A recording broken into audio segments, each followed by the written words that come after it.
You suffer more when you hold on to what life is trying to remove, because deep down, you still hope it will stay. You still try to protect it, explain it, fix it, or bring it back. But if holding on could save you, then why does it leave you in more pain? Why does the heart grow heavier the more it clings? Why do old endings still haunt you, broken connections still drain you, and fading seasons still live inside you long after life has already moved on? The truth is, suffering does not only come from loss.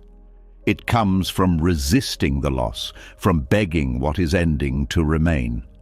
And Buddhist wisdom reveals the deeper lesson. Peace begins the moment you stop fighting the natural flow of life. For centuries, the Buddha and the wisest teachers understood that attachment is what turns pain into torment, and that letting go is not weakness, but the doorway to freedom. Tonight, as you listen to these teachings, something inside you will begin to loosen. Your mind will stop gripping what is already slipping away. The pressure in your chest will begin to soften, and a quiet calm will start to rise within you, like the first light after a long, dark night.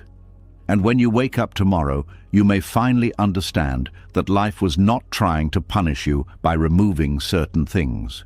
It was trying to free you. This is not just another audio to fall asleep to. This is a lesson your heart may have needed for a long time. Are you ready? Let's begin. Something inside you already knows this truth, even if you have been avoiding it. There is a quiet tension you carry, a subtle resistance that shows up when something begins to slip away.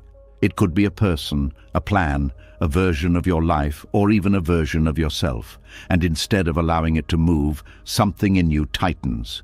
You hold on a little longer. You think a little harder. You try one more time. And that is where this next lesson begins.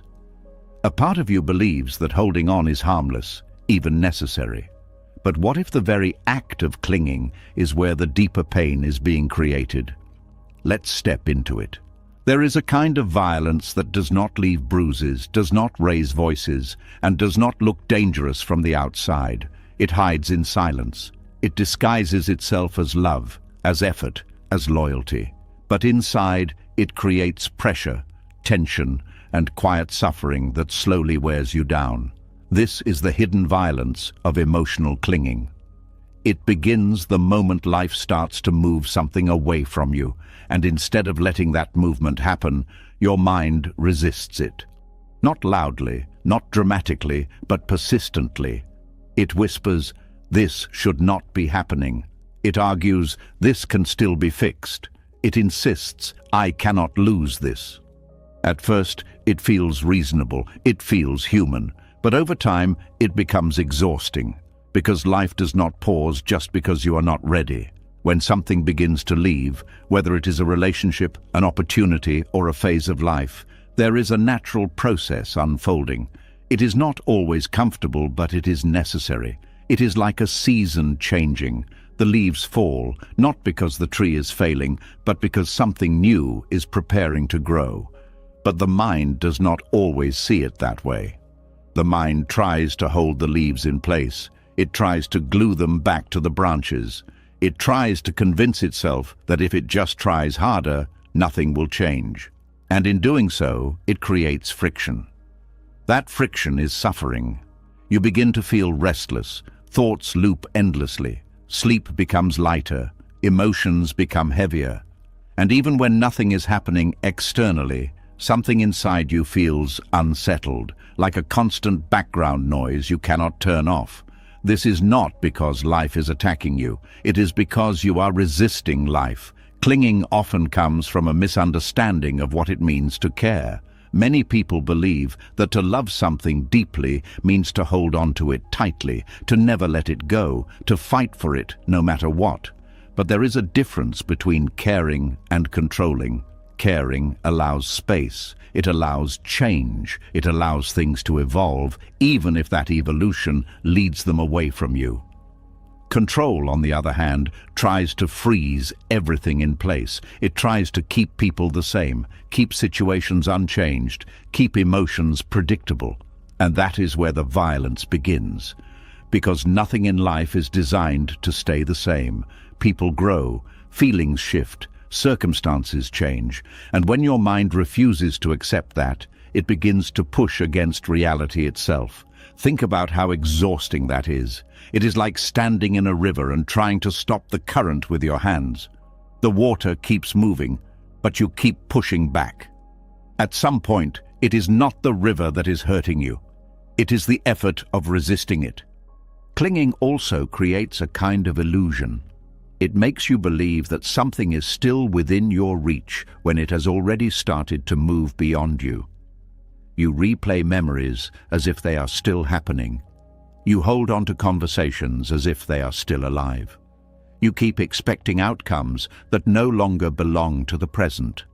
And because of that, you remain emotionally tied to something that no longer exists in the same way. This creates confusion. Part of you knows it is over, but another part refuses to accept it. And so you live in between, not fully holding on, not fully letting go. That in-between space is where suffering grows the most. It drains your energy because you are constantly trying to maintain something that is already dissolving. It affects your mood because you are attached to an outcome that is no longer unfolding. It even affects your sense of self because you are holding on to an identity that was connected to what is leaving. For example, when a relationship ends, the pain is not only about losing the person, it is also about losing the version of yourself that existed within that relationship. You are not just letting go of them, you are letting go of who you were with them, and that is why the mind resists so strongly. It is not just protecting the external connection, it is protecting your internal sense of meaning. But here is where the deeper truth begins to reveal itself. Clinging does not actually preserve anything. It does not bring people back. It does not restore what has changed. It does not rewind time.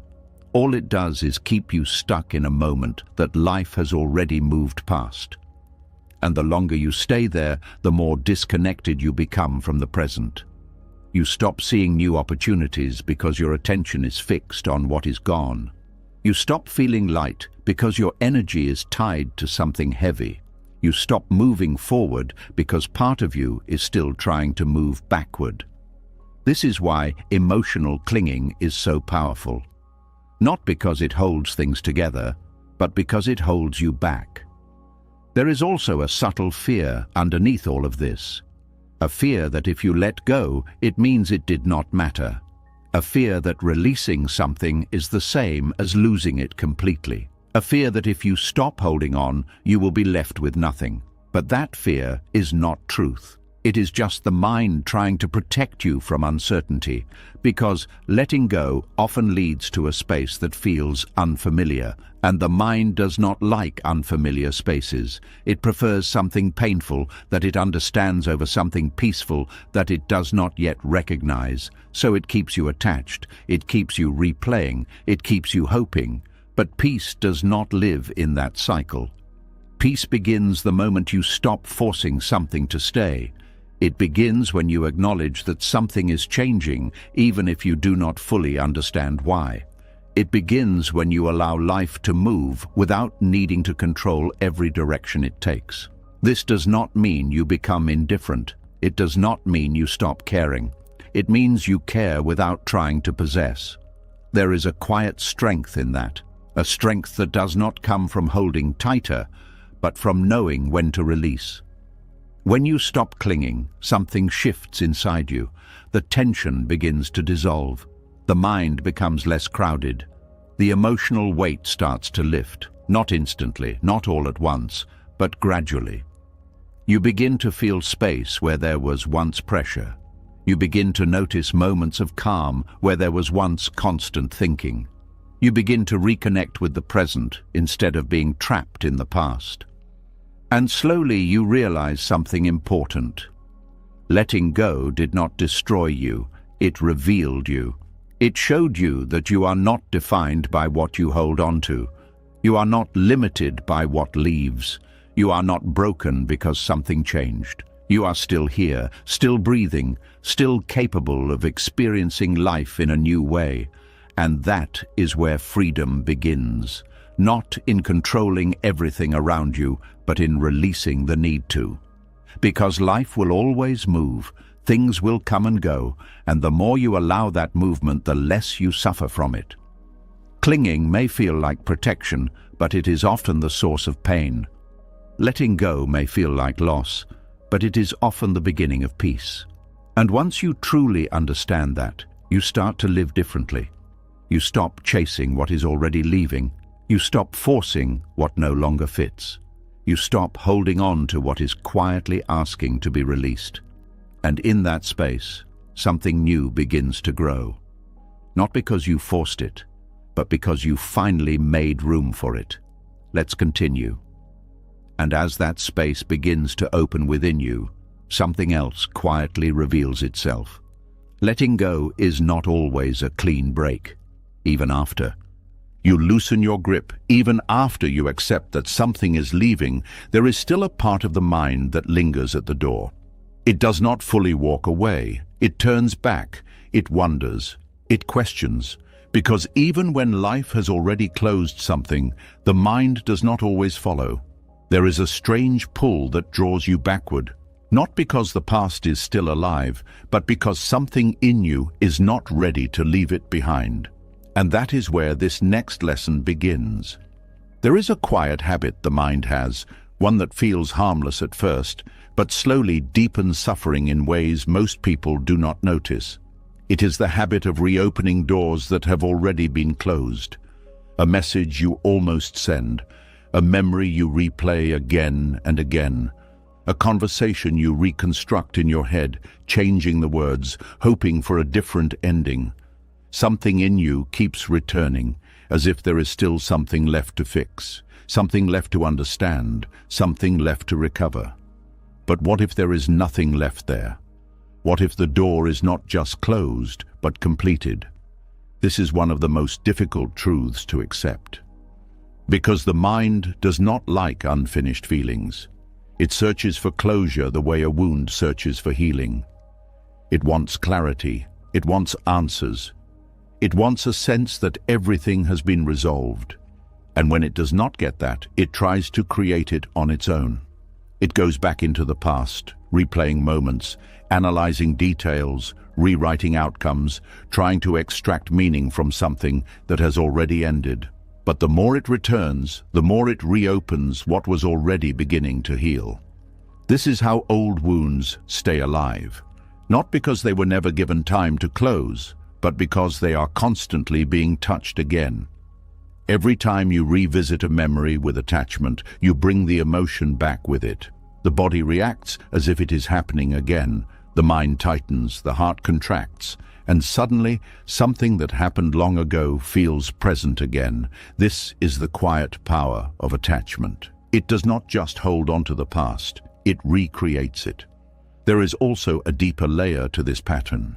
Sometimes the mind reopens old doors because it believes there is still something to gain, a sense of validation, a different outcome, a final moment that proves it mattered. It tells itself, if I just understand it better, I will feel better. But understanding is not always what heals you. Sometimes what heals you is acceptance. Acceptance that not everything will make sense. Acceptance that not every ending will feel complete. Acceptance that some doors close without explanation, without fairness, without warning. And the more you try to force clarity where there is none, the more you stay trapped in confusion. There is also the pull of emotional familiarity. Even painful memories can feel familiar. And the mind, in its own way, prefers what is familiar over what is unknown. So it returns to what it knows, even if what it knows hurts. It goes back to the same thoughts, the same scenarios, the same feelings, not because they bring peace, but because they feel recognizable. This is why people sometimes stay attached to pain, not because they enjoy it, but because they understand it. And letting go would mean stepping into something uncertain. But there is something important to see here. Every time you reopen a closed door, you delay your movement forward. You stay tied to something that no longer exists in the same form. You invest energy into something that is no longer growing, and over time, this creates a kind of emotional stagnation. Life continues to move, but you remain mentally anchored in a place that has already passed. This is where the real cost appears, not just in the pain you feel, but in the life you are not fully living. Because part of your attention is always elsewhere. Part of your presence is always behind you. And as long as that is the case, the present moment never receives your full awareness. This is why reopening old doors is not just about the past. It is about what it takes away from your present. It takes your clarity, it takes your energy, it takes your ability to experience new moments without the shadow of old ones interfering. There is also something the mind does that feels very convincing. It creates the illusion that going back will bring relief. It says, if I just revisit this one more time, I will finally let it go. But most of the time, it does the opposite. It strengthens the attachment. It deepens the emotional imprint. It makes the memory more active, more vivid, more difficult to release. This is why healing often requires something that feels counterintuitive. Not going back, but stepping away. Not analyzing more, but allowing less. Not reopening, but closing gently and completely. This does not mean you ignore what happened. It does not mean you suppress your feelings. It means you stop feeding the loop that keeps it alive. You allow the memory to exist without constantly engaging with it. You let it settle without disturbing it. And over time, something begins to change. The intensity fades. The emotional charge softens. The memory becomes quieter. Not because you forced it to disappear, but because you stopped giving it new energy. There is also a shift in how you relate to the past. Instead of seeing it as something unfinished, you begin to see it as something complete. Not perfect, not ideal, but complete in the sense that it has already happened and cannot be changed. And in that recognition, there is a kind of peace, a quiet acceptance that frees you from the need to return, because you realize that nothing you do now can rewrite what has already occurred. But you can choose how much of your present you give to it, and that choice is where your freedom lives. There is also a deeper understanding that begins to emerge. Sometimes what feels unfinished is not meant to be resolved externally. It is meant to be released internally. The closure you are seeking is not in the past. It is in your willingness to stop chasing it. And when you reach that point, something shifts. The urge to reopen the door begins to weaken. The need to revisit begins to fade. And in its place, there is a growing sense of stillness, a sense that you are no longer pulled backward by something that has already ended. This does not happen all at once. There will still be moments when the mind drifts back, moments when you feel the pull, but each time you have a choice, to follow the habit or to return to the present. And each time you choose the present, you strengthen your ability to let go. This is not about forgetting, it is about no longer being controlled by what you remember. It is about carrying your experiences without letting them carry you. And that is where real peace begins to take root. Because once you stop reopening what has already closed, you begin to see something clearly. Life is not waiting for you in the past, it is unfolding here, in this moment, in this breath. In this quiet space that becomes available when you finally stop going back. And as you remain here, something else begins to open.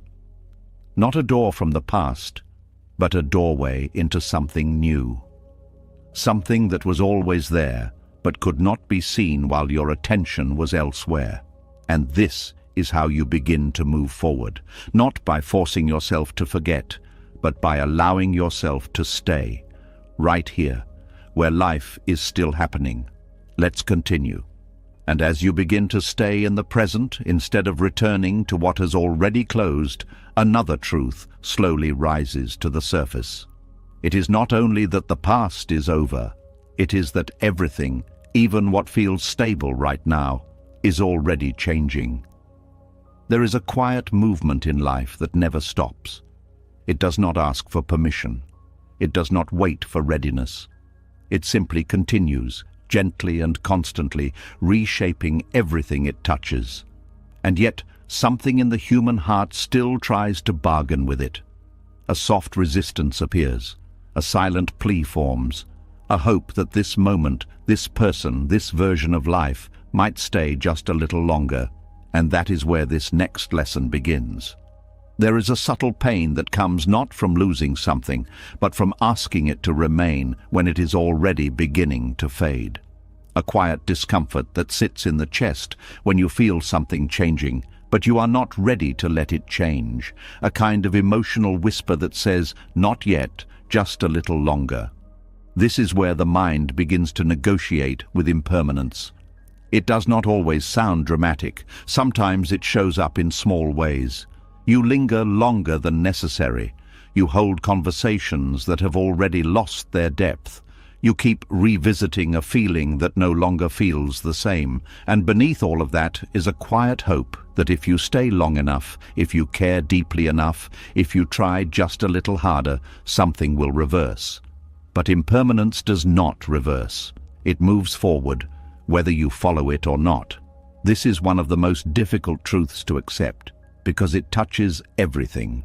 Not just loss, but beauty as well. Not just endings, but beginnings. Everything that comes will also go. And the mind struggles with that. It wants permanence. It wants certainty. It wants to hold on to moments that feel meaningful and keep them untouched by time. But life does not work that way. Every moment is already passing while you are in it. Every connection is already shifting while you are experiencing it. And peace begins when you stop trying to interrupt that movement. There is a deep exhaustion that comes from constantly negotiating with change. Trying to convince something to stay when it is already leaving is like trying to hold on to a breath that has already been released. The more you try to pull it back, the more tension you create, and that tension quietly builds over time. It shows up as anxiety, as restlessness, as a subtle dissatisfaction that never fully goes away, because part of you is always resisting what is happening. But there is another way to live, a way that does not involve chasing permanence, but understanding it, a way that does not involve holding tighter, but seeing more clearly. This is the Buddhist art of not begging impermanence to stay. It begins with a simple but profound shift. Instead of asking, "How can I keep this?" you begin to ask, "Can I allow this to be what it is, even if it changes?" That question alone changes everything, because it removes the pressure. It removes the silent demand that life must remain the same for you to feel okay. And in its place, it creates space. Space to experience without gripping, space to feel without controlling, space to appreciate without needing to preserve. There is something very freeing about this, because when you stop negotiating with what is fading, you begin to see its beauty more clearly. You realize that part of what makes something meaningful is the fact that it does not last forever. A moment becomes precious not because it stays, but because it passes. A connection becomes deep not because it is permanent, but because it was real while it existed. And when you see this, your relationship with change begins to soften. You no longer see it as an enemy. You begin to see it as part of the natural rhythm of life. Like waves rising and falling, like seasons shifting, like the quiet transition from day to night. There is also a deeper level to this understanding. Begging impermanence to stay often comes from the belief that your peace depends on what you are holding on to, that if this person stays, you will be okay. If this moment continues, you will feel complete. If this version of life remains, you will feel secure. But that belief creates dependence. It ties your inner state to something that is constantly changing. And because of that, your peace becomes unstable. It rises and falls with circumstances. It depends on things that were never meant to be controlled. But when you stop begging, something shifts. You begin to realize that your peace does not have to come from what stays. It can come from how you relate to what changes. This is where real stability begins, not in holding on to things, but in no longer needing them to remain the same for you to feel grounded. There is also a quiet dignity in letting things go without desperation, in allowing someone to leave without chasing, in allowing a moment to pass without clinging, in allowing a phase of life to end without trying to extend it artificially. This does not mean you do not feel. You still feel deeply. You still care. You still experience loss. But there is no struggle layered on top of that feeling. There is no added suffering created by resistance. There is just the natural flow of emotion moving through you without being blocked. And because of that, it does not stay as long. It does not become heavy. It does not turn into something that defines you. It simply passes, as all things do. There is also a quiet trust that begins to grow. A trust that life is not taking something away without reason. That what is fading is making space for something else. Not necessarily something better in a dramatic sense, but something aligned with where you are now. And when you trust that process, you stop needing to control it. You stop needing to understand every ending. You allow life to unfold without constant interference. This does not mean you become passive. It means you become aligned. You act where action is needed, but you do not resist what is already beyond your control. You participate in life, but you do not try to dominate it. And in that balance, there is peace. There is also a deep sense of relief that comes when you finally stop negotiating. When you stop asking, why is this happening, and begin to accept this is happening. That acceptance is not defeat, it is clarity. It is the moment you stop fighting what already is. And in that moment, the inner tension begins to dissolve. The mind becomes quieter, the body relaxes, and something inside you begins to feel lighter. Not because everything is perfect, but because you are no longer resisting what is real. This is the quiet freedom of letting things be temporary, of allowing life to move without needing to hold on to every piece of it. And when you live this way, something beautiful begins to happen. You start to experience life more fully, because you are not distracted by the need to preserve it. You are present with it. You feel moments as they are, without trying to extend them. You connect with people as they are, without trying to control their role in your life. You move through phases as they come, without trying to hold on to what has already begun to shift. And in that presence, there is a depth of experience that clinging can never provide. Because clinging is always focused on what is slipping away. Presence is rooted in what is here. And when you live from presence, you are no longer chasing stability outside of you. You begin to find it within. A quiet steadiness that does not depend on things staying the same. A calm that remains even as life continues to change. And that is the essence of this lesson. Not forcing things to stay. Not begging moments to remain, but allowing everything to be what it is, for as long as it is. And when it begins to fade, letting it fade without resistance. Because in that release, you are not losing life. You are flowing with it. Let's continue. And as you begin to flow with life instead of trying to stop it, something else becomes painfully clear. Letting things pass naturally brings relief, but resisting them stretches the pain far beyond its original moment. What was once brief begins to feel endless. What should have faded quietly begins to echo for years. And that is where this next truth reveals itself. There is a kind of pain that arrives, touches your life, and then slowly begins to leave on its own. It comes with loss, disappointment, change, or endings.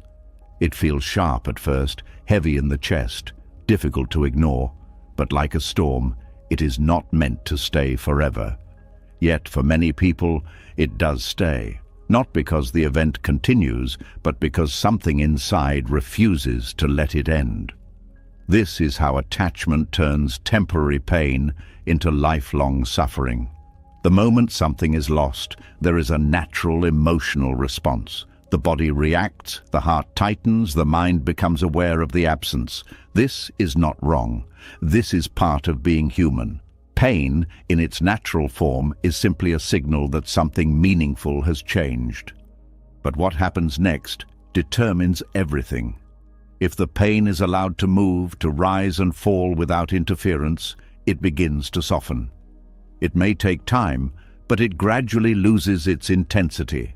It becomes something you remember, not something you are trapped inside. But when attachment enters, the process changes. Instead of allowing the pain to pass, the mind begins to hold on to it. It begins to replay the moment. It begins to question what could have been different. It begins to build stories around it. And slowly, the pain stops being a passing experience. It becomes a place you live in. This is the private prison that many people never realize they have built. From the outside, life continues. Days pass, conversations happen, responsibilities are fulfilled. But internally, something remains stuck in a single moment. A moment that has already ended. This is the quiet danger of attachment. It does not just hold on to what was lost, it holds on to the pain of losing it. And it does so in subtle ways, through thoughts that repeat without resolution, through emotions that feel as fresh as the day they began, through patterns that keep pulling your attention back to the same place. At first, it may feel like you are processing, it may feel like you are trying to understand, but over time, it becomes clear that you are not moving through the pain. You are circling it. And every time you circle it, you deepen its presence in your life. There is also something important to notice here. The original pain may have lasted days, weeks, or even months, but the suffering created by attachment can last years, not because the event continues, but because the mind continues to engage with it.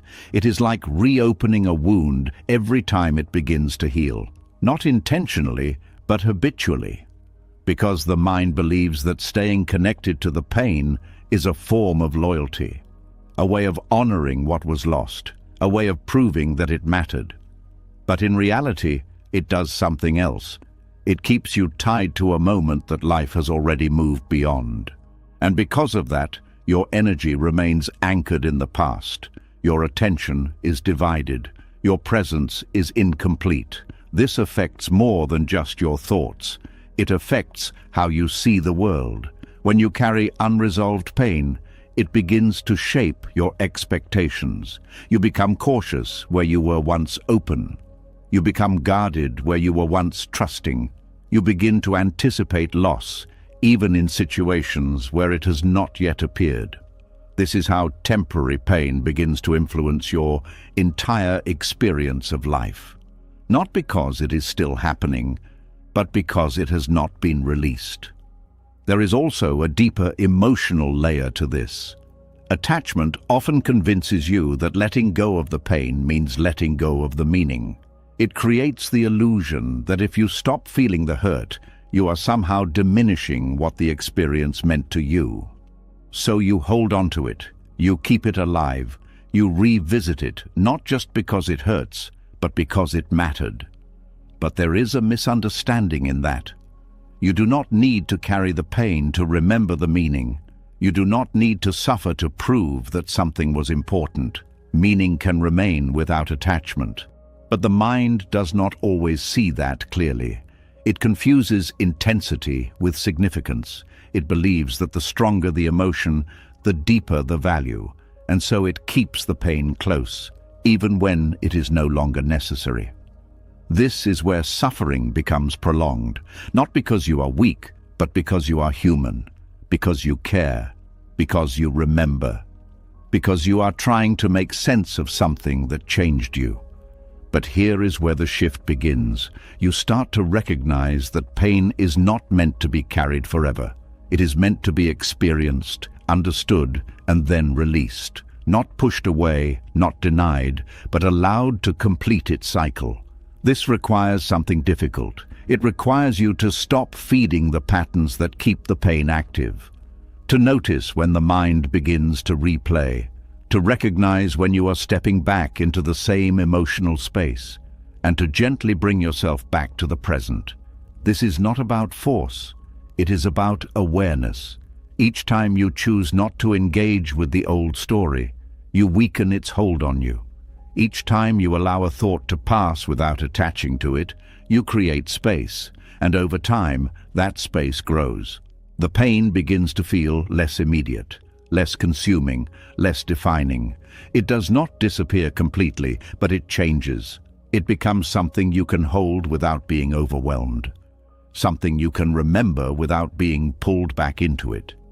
And in that shift, the prison begins to open. There is also a sense of relief that comes when you realize that you are not required to suffer indefinitely, that the continuation of pain is not a measure of strength. That healing does not mean forgetting, but it does mean releasing the need to stay attached. This is where freedom begins to take shape, not in avoiding pain, but in allowing it to move through you without turning it into a permanent state. Because life will always include moments of loss. That part cannot be avoided. But the duration of suffering, that is something you have influence over, not by controlling what happens, but by changing how you relate to what has already happened. And when you begin to do that, something shifts. The weight you have been carrying starts to feel lighter. The thoughts that once felt overwhelming become quieter. The emotional intensity begins to soften, and for the first time in a long time, you feel a sense of movement. Not stuck, not trapped, but gradually moving forward. This does not happen instantly. There will still be moments when the past feels close, moments when the pain resurfaces. But those moments no longer define your entire experience. They become part of your story, not the place you live. And this is the difference. Attachment keeps you inside the pain. Awareness allows you to move through it. And as you continue to move, something else begins to emerge, a deeper understanding that you are not your pain. You are the one experiencing it. And because of that, you are also capable of releasing it. Not by force, not by denial, but by allowing it to complete. By no longer holding on to what has already begun to pass. And in that release, something new becomes possible. Not just the absence of suffering, but the presence of peace. A quiet, steady peace that does not depend on what has been lost. A peace that comes from no longer being bound to it. And once you experience that, even briefly, you begin to see something clearly. You do not need to carry everything that happens to you. You can feel deeply without holding on tightly. You can experience loss without becoming trapped in it. You can move forward without leaving yourself behind, and that is where true healing begins. Let's continue, and as that quiet sense of movement begins to return, as you slowly step out of the weight of what once held you back, another layer of truth starts to surface. You begin to notice that it was not only the past you were holding on to, and not only the pain you were carrying. There was something deeper, something more hidden, something that shaped how you saw your entire life.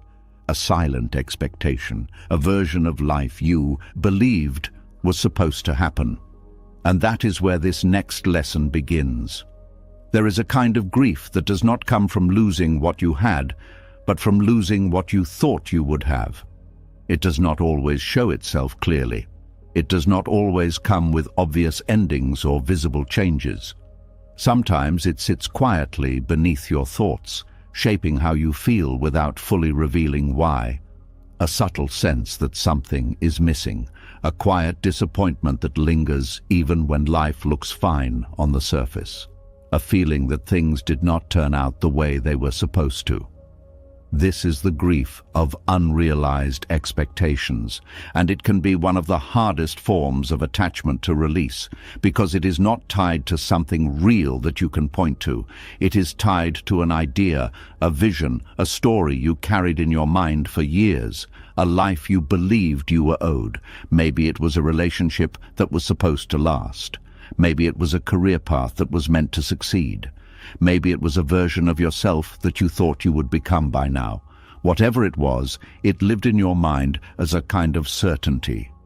Not always consciously, but quietly, in the background. And when life moved in a different direction, something inside you resisted.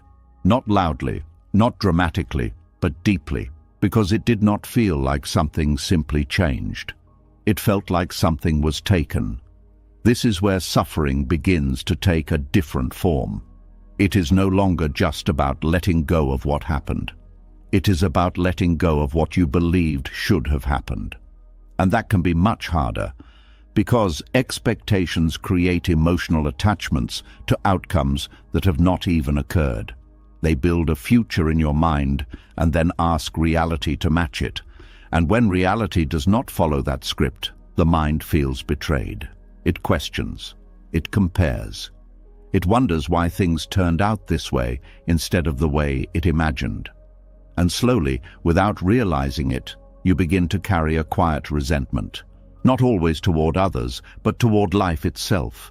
A sense that something is unfair, that something did not go the way it was meant to. But here is where a deeper understanding begins to form. Life does not follow the plans of the mind. It unfolds in its own way, shaped by countless factors beyond your control. And when you hold too tightly to a specific version of how things should be, you create a constant tension between expectation and reality. That tension is where suffering lives, because no matter how much you wish for things to align with your expectations, life continues to move as it is. And the more you resist that, the more disconnected you feel.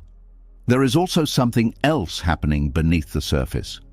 The version of life you thought you were owed often becomes part of your identity. It becomes a reference point for how you measure yourself. If things go according to that version, you feel successful, fulfilled, complete. If they do not, you feel lacking, behind, incomplete. And this creates a fragile sense of self, because your worth becomes tied to whether life matches your expectations. This is a heavy burden to carry, because it means your peace is always dependent on outcomes that are never fully within your control. This is why letting go of these imagined versions is so important. Not because your dreams were wrong, not because your hopes were misplaced, but because holding on to a fixed idea of how life must unfold limits your ability to experience what is actually happening. It closes you off from new possibilities. It keeps you attached to something that does not exist in the present, and because of that, it prevents you from fully living where you are.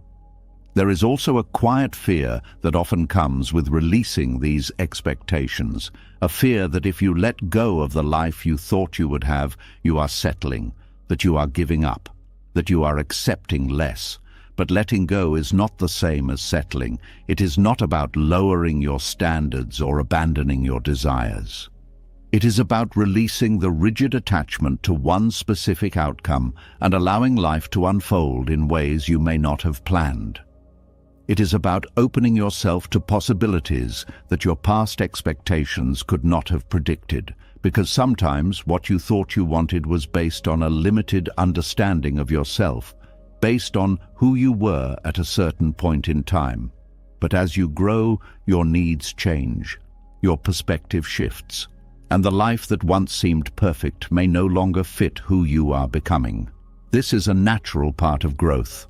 But when you cling to the old vision, you resist that growth. You try to force yourself into a version of life that no longer aligns with you. And that creates internal conflict. You feel pulled in different directions. Part of you wants to move forward, but another part is still holding on to what was supposed to be.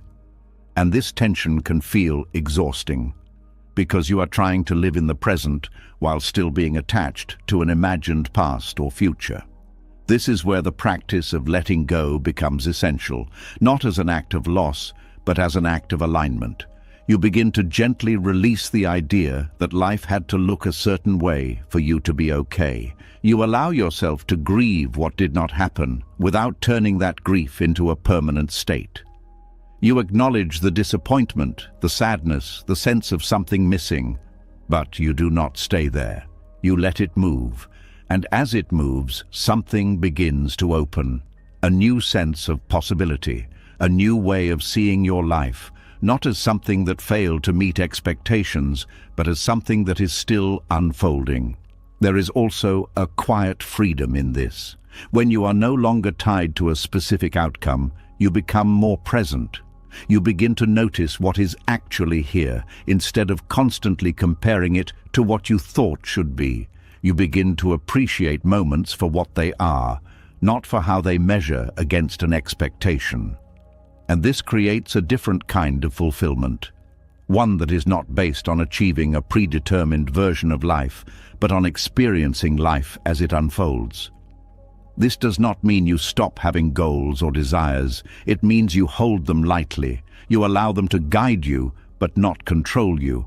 You pursue what matters to you, but you remain open to the way things develop.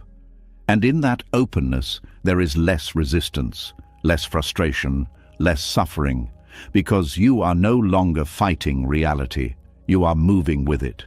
There is also a deeper sense of trust that begins to form. A trust that even if life does not match your expectations, it is still offering you something to learn, something to grow from, something to experience. And when you trust that, you stop seeing deviations from your plan as failures. You begin to see them as part of a larger unfolding, a path that may not look the way you imagined, but still holds meaning. And this changes how you relate to disappointment. It becomes less about what you lost and more about what is still possible. Less about what did not happen and more about what can still happen. And in that shift, something inside you begins to feel lighter. The weight of unmet expectations starts to lift. The pressure to make life fit a certain mold begins to fade, and you start to breathe differently, not with tension, but with acceptance, not with resistance, but with openness. And in that space, a new kind of clarity emerges. A clarity that does not come from everything going according to plan, but from understanding that your peace does not depend on the plan at all. It comes from your ability to let go of what no longer serves you, including the expectations that once shaped your vision of life. And as you continue to release those expectations, you begin to discover something surprising. You are not losing your life, you are finding it.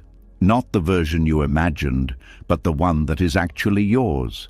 The one that exists here, now, unfolding in its own way. And when you finally allow yourself to be with that, without comparison, without resistance, without attachment to what could have been, something shifts. You feel more grounded, more present, more at peace, not because everything is perfect, but because you are no longer fighting what is. And that is where true freedom begins. Let's continue. And as you begin to release the life you thought you were owed, something else quietly comes into focus. It is not only expectations that stay with you, it is people, not physically, not in the way they once were, but emotionally, in a space that remains active long after everything has already ended. You move forward in time, but something inside you stays behind.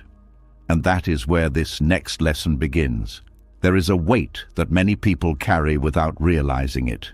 It does not show on the outside. It does not make noise. But it sits in the heart, quietly shaping how you feel, how you think, and how you move through life. It is the weight of relationships that have already expired but have not been released. There are connections that once felt alive, meaningful, even necessary. They had energy, presence, a sense of movement. But over time, something changed. The connection weakened, the communication faded, the understanding disappeared, and eventually the relationship ended, at least externally. But internally, it often continues, not in the same form, but in a subtle, persistent way. You carry the memory, you carry the emotional imprint, you carry the version of that person that once existed in your life, and because of that, the relationship never fully leaves. This is where suffering begins to take root again, not because the relationship is still happening, but because you are still carrying it as if it is. There is something the mind does when a relationship ends. It does not just let it go, it tries to preserve it. Not the reality of what it became, but the feeling of what it once was. It holds on to the good moments, the connection, the sense of familiarity, the version of that person who made you feel understood, valued, or seen. And in doing so, it creates a kind of emotional attachment that continues even in the absence of the relationship itself. This is why you can still feel affected by someone who is no longer part of your life. Because the connection is no longer external, but internal.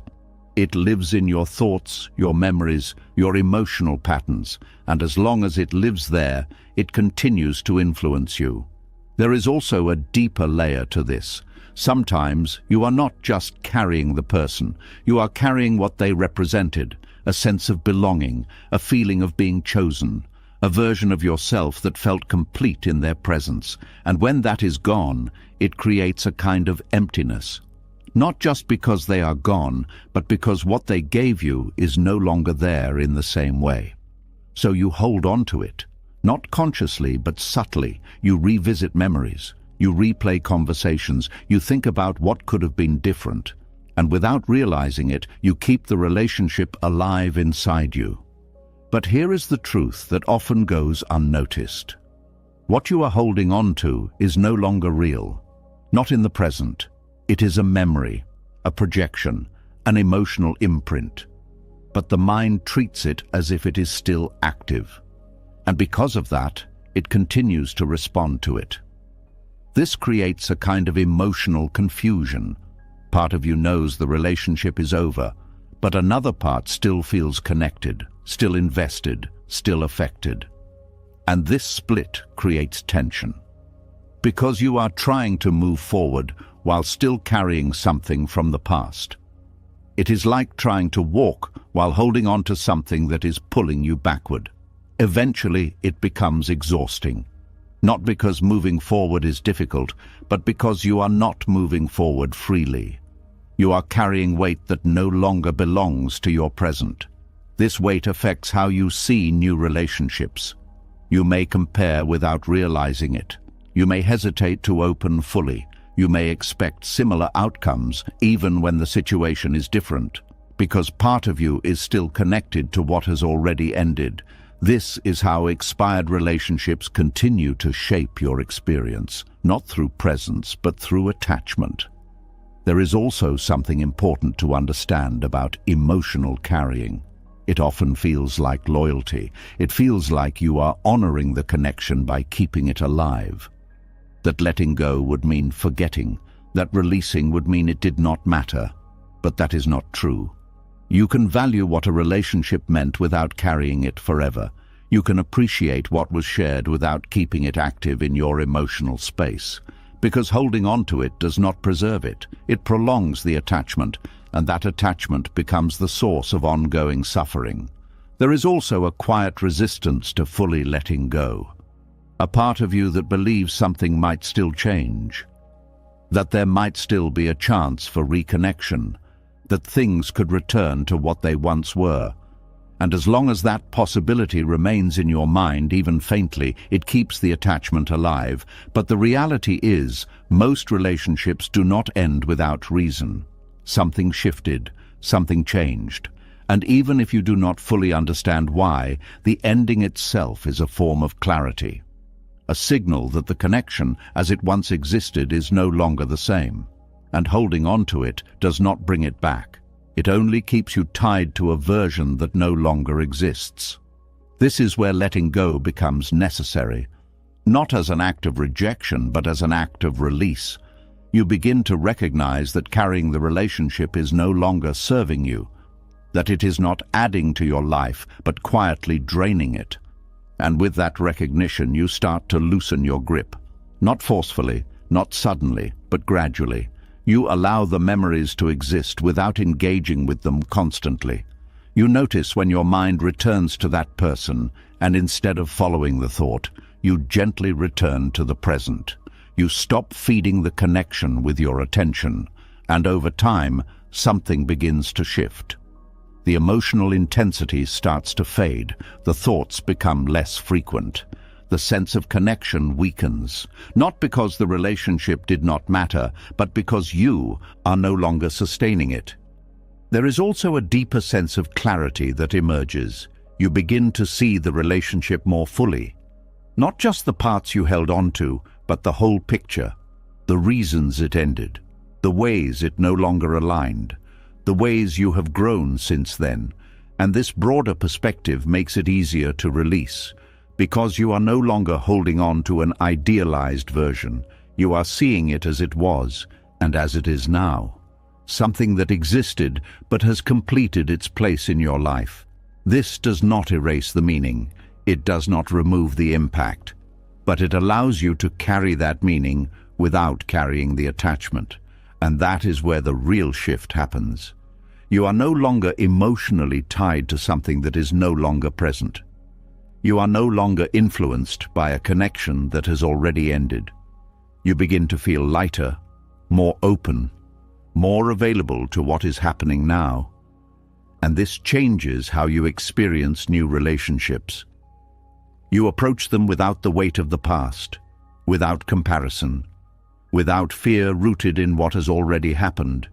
You meet people as they are, not as reminders of what was.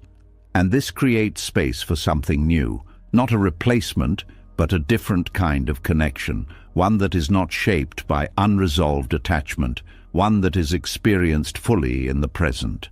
There is also a sense of peace that comes with this, a quiet understanding that you do not need to carry everything that has been part of your life, that some things are meant to be experienced and then released, that not every connection is meant to last forever. And that this does not make it meaningless, it simply makes it complete. And when you reach that understanding, something shifts inside you.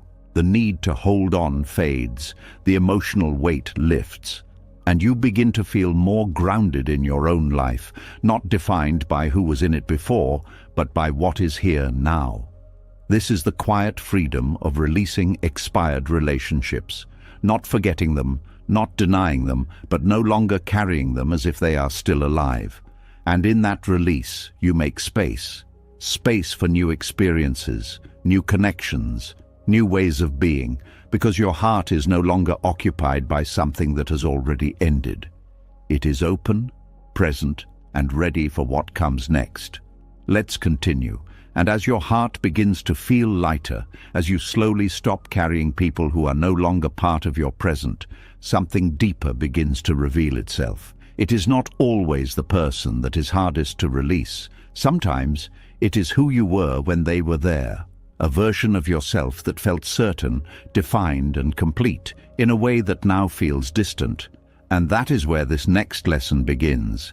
There is a kind of loss that is quiet but deeply unsettling. It does not come from someone leaving or something ending, but from a shift that happens within you.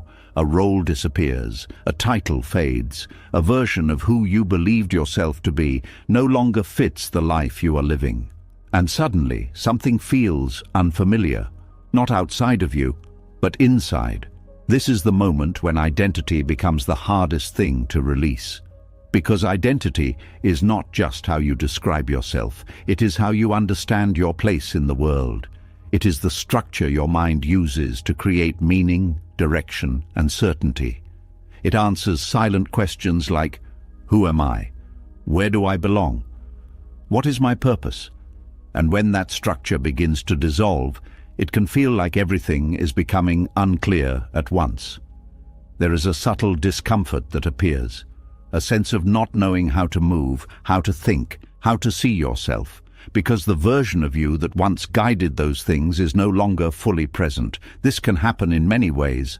A career ends, and with it, the identity of being successful, needed, or respected. A relationship changes, and the identity of being loved, chosen, or important begins to shift. A phase of life passes, and the identity tied to that phase no longer applies. And in each case, the external change is only part of the experience. The deeper impact is internal. It is the loss of the self you built around those things. This is why identity is so difficult to release, because it is not something you hold in your hands. It is something you feel as your sense of being. Letting go of it can feel like losing yourself, and the mind resists that strongly. It tries to hold on to the old image. It repeats familiar thoughts. It looks for ways to maintain the same sense of identity, even when the conditions that supported it have changed.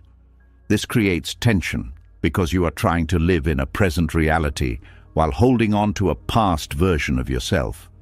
And the two do not fully align. This misalignment leads to confusion. You may feel disconnected from your own life. You may question your direction. You may feel like you are in between versions of yourself, no longer who you were, but not yet clear on who you are becoming. This space can feel uncomfortable, even empty. But it is also a necessary part of growth, because identity is not meant to be fixed. It evolves as you evolve. But when you cling to a past identity, you slow that evolution. You try to remain the same in a life that is asking you to change, and that creates suffering. There is also a deeper layer to this. Many identities are built not just from personal experience, but from external validation, from how others see you, from the roles you play in their lives, from the expectations that have been placed on you. And when those things shift, it can feel like your sense of worth is shifting with them, because part of your identity was tied to how you were perceived, and without that perception, something feels missing. This is why letting go of identity can feel so unsettling. It challenges not just how you see yourself, but how you believe others see you. And this can create a fear of becoming invisible, irrelevant, or undefined. But there is something important to understand here. You are not your roles. You are not your titles. You are not the image you have built around yourself. Those things are expressions of who you are, but they are not the core of your being. They change as your life changes. But something deeper remains. The challenge is that most people do not spend time connecting with that deeper part. They become so identified with their roles and external markers that when those are removed, they feel lost. But this loss is not the end.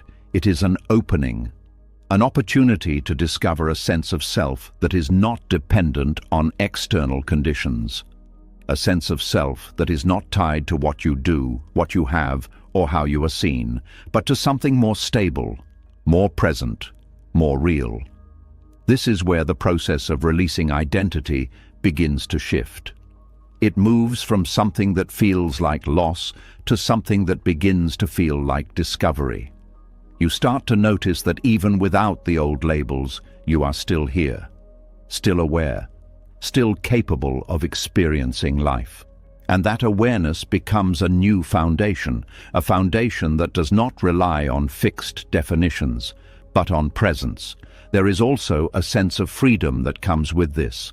When you are no longer bound to a specific identity, you become more flexible, more open to change, more willing to grow in ways that your previous identity may have limited. Because identity often creates boundaries. It tells you who you are and, by extension, who you are not. And while this can provide structure, it can also create limitation. But when you release that rigid structure, those limitations begin to dissolve. You become less concerned with fitting into a specific role, less attached to maintaining a certain image, and more open to experiencing life without needing to define it constantly. This does not mean you lose all sense of direction. It means your direction becomes more fluid, more aligned with your current experience rather than a fixed idea from the past. There is also a deeper sense of peace that emerges, because you are no longer trying to hold on to something that is naturally changing. You are allowing yourself to evolve without resistance. And in that allowance, there is less tension, less internal conflict, less pressure to be a certain way. You begin to accept that change is not a threat to your identity, it is part of it. And this acceptance creates space. Space to explore new aspects of yourself, space to grow in ways you may not have considered before, space to simply be without needing to define every part of your existence. There is also a quiet confidence that begins to form, not based on external validation, but on inner stability. A sense that no matter how your life changes, you are still grounded in something deeper. Something that does not disappear when roles change or titles fade. And this confidence changes how you move through life. You become less reactive to change, less afraid of losing what once defined you, because you know that your sense of self is not limited to those things. It is something you carry within you. And as you continue to release old identities, something new begins to take shape. Not a fixed identity, but a more flexible way of being, a way of existing that is not tied to one version of yourself, but open to continuous growth. This is where true freedom begins, not in finding a perfect identity and holding on to it forever, but in allowing yourself to change without losing your sense of self. Because your true self is not something that needs to be held on to, it is something that remains even as everything else changes. And when you begin to experience that, something shifts. You feel less attached to who you were, less concerned with who you are supposed to be, and more present with who you are right now. And in that presence there is peace. Not because everything is certain, but because you are no longer resisting the uncertainty. You are allowing yourself to move with life, rather than trying to stay the same within it. And that is where the deepest transformation begins. Let's continue, and as you begin to loosen your grip on who you thought you had to be, as identity becomes something more fluid and less fixed, another pattern begins to reveal itself. It is not only who you are that the mind tries to hold in place, it is everything. Outcomes, timelines, people, conversations, even the smallest details of how life should unfold. There is a quiet effort running beneath your awareness, constantly trying to shape reality into something predictable. And that is where this next lesson begins. There is a tension that feels almost invisible at first. It does not shout. It does not demand attention, but it is always there, quietly working in the background. A need to make sure things go a certain way, a need to prepare for every possibility, a need to avoid uncertainty at all costs. This is the need for control. And at first, it feels like safety. It feels like responsibility, like awareness, like strength. Because when you are in control, nothing can surprise you, nothing can disrupt you, nothing can go wrong without your approval. But slowly, without realizing it, that sense of safety begins to turn into something else, something heavier, something exhausting. Because control is never complete. No matter how much you plan, how much you think ahead, how much you try to manage every detail, life continues to move in ways you cannot predict. And when it does, the mind reacts, it tightens, it questions, it tries harder. This is where control begins to create tension. Not because you are doing something wrong, but because you are trying to manage something that is not fully manageable. Life is not a system that can be controlled completely. It is a flow. And the more you try to force it into a fixed structure, the more resistance you create. This resistance shows up in subtle ways: overthinking, constant planning, a need for reassurance, a difficulty relaxing even when nothing is wrong. Because part of your mind is always scanning, always adjusting, always preparing for what might happen next. This creates a kind of internal pressure, a sense that you must stay alert at all times, that if you let your guard down, something will go wrong. And over time, this becomes exhausting. Not physically at first, but mentally, emotionally, spiritually, because you are never fully at rest. There is always something to manage, always something to anticipate, always something to control. This is how the need for control quietly destroys inner peace. Not suddenly, not dramatically, but gradually. It takes away your ability to be present, because your attention is always focused on what might happen. It takes away your sense of ease, because you are always trying to maintain a certain outcome.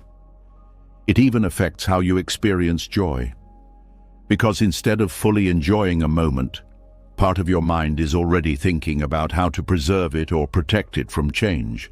This creates a subtle fear, a fear of uncertainty, a fear of not knowing, a fear that if you are not in control, something will fall apart. But here is the deeper truth. Control does not remove uncertainty. It only creates the illusion that you are managing it, and maintaining that illusion requires constant effort. This is why people who seek control often feel more anxious, not less.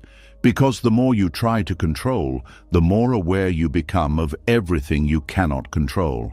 And that awareness creates tension. You begin to notice how unpredictable people are, how situations can change without warning, how outcomes do not always follow your plans. And instead of accepting that unpredictability, the mind tries to compensate. It plans more, it thinks more, it tries harder. But no matter how much effort you put in, there is always something beyond your reach. This is where the cycle continues. Control leads to tension, tension leads to more control, and the mind becomes trapped in this loop, always trying to fix something that cannot be fully fixed. There is also something deeper driving this need. Control often comes from a desire to feel secure, to avoid pain, to prevent loss, to create a sense of stability in a world that is constantly changing. But the irony is that this attempt to create security often produces the opposite. It creates instability within you, because your sense of peace becomes dependent on whether things go according to plan. And since life rarely follows a fixed plan, your peace becomes fragile, easily disturbed, easily shaken. This is why control can feel so tiring, because you are trying to hold together something that is naturally fluid. You are trying to make life predictable when it is designed to be dynamic, and that effort drains you. Not because you are weak, but because the task itself is impossible. There is also a subtle loss that happens here.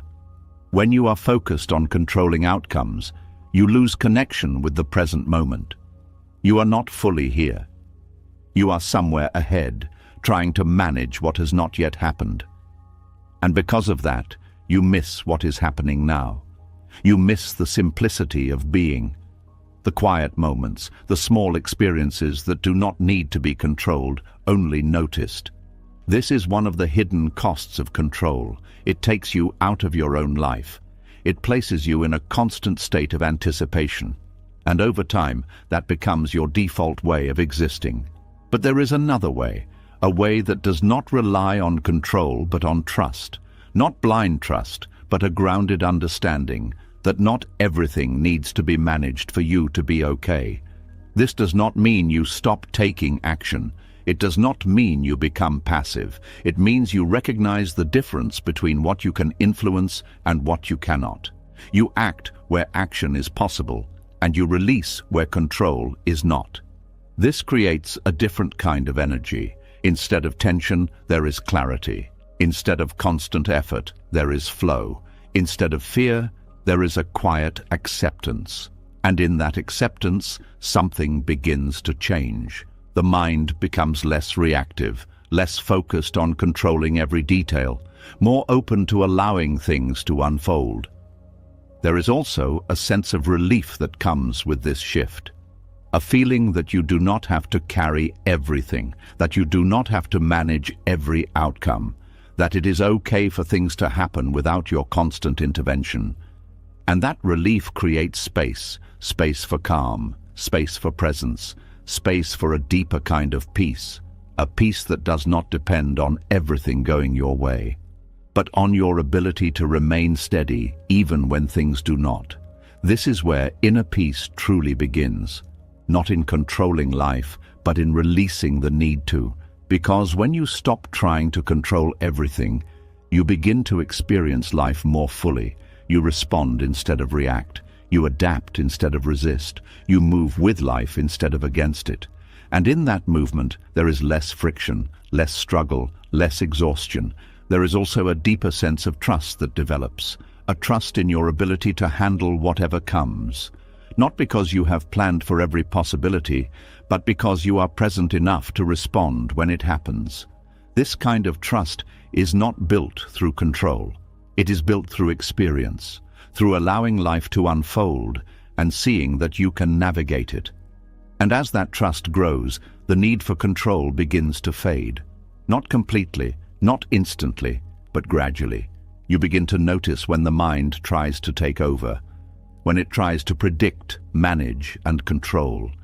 And instead of following that pattern, you pause, you return to the present. You allow things to be as they are, and in that moment, you reclaim your peace. Because peace is not found in perfect outcomes, it is found in your relationship with uncertainty. And when that relationship changes, everything changes. You no longer feel the need to control every detail. You no longer feel threatened by unpredictability. You begin to see life not as something to be managed, but as something to be experienced. And in that experience there is a quiet freedom, a sense that you are no longer fighting against the natural flow of things, but moving with it. And that is where the deepest calm begins to settle, not because life is controlled, but because you are no longer trying to control it. Let's continue. And as the need to control begins to loosen, as the mind slowly accepts that not everything must be managed for peace to exist, something else begins to reveal itself. Life has always been moving, even when you resisted it. Changes were not random. Endings were not always accidents. Some things did not fall apart. They were being cleared, not to hurt you, but to make space. And that is where this next lesson begins. There are moments in life that feel like loss, but carry a deeper meaning that is not immediately visible. Something leaves, something ends, something is taken away, and the first reaction is confusion or pain. It feels like something important has been removed, something that once had value, something that once gave a sense of stability or direction. And the mind reacts in the only way it knows how. It questions, it resists, it tries to understand why something that once felt right is no longer present. But there is another way to see these moments, not as punishment, not as failure, but as a kind of quiet pruning, a natural process where life begins to remove what is no longer growing.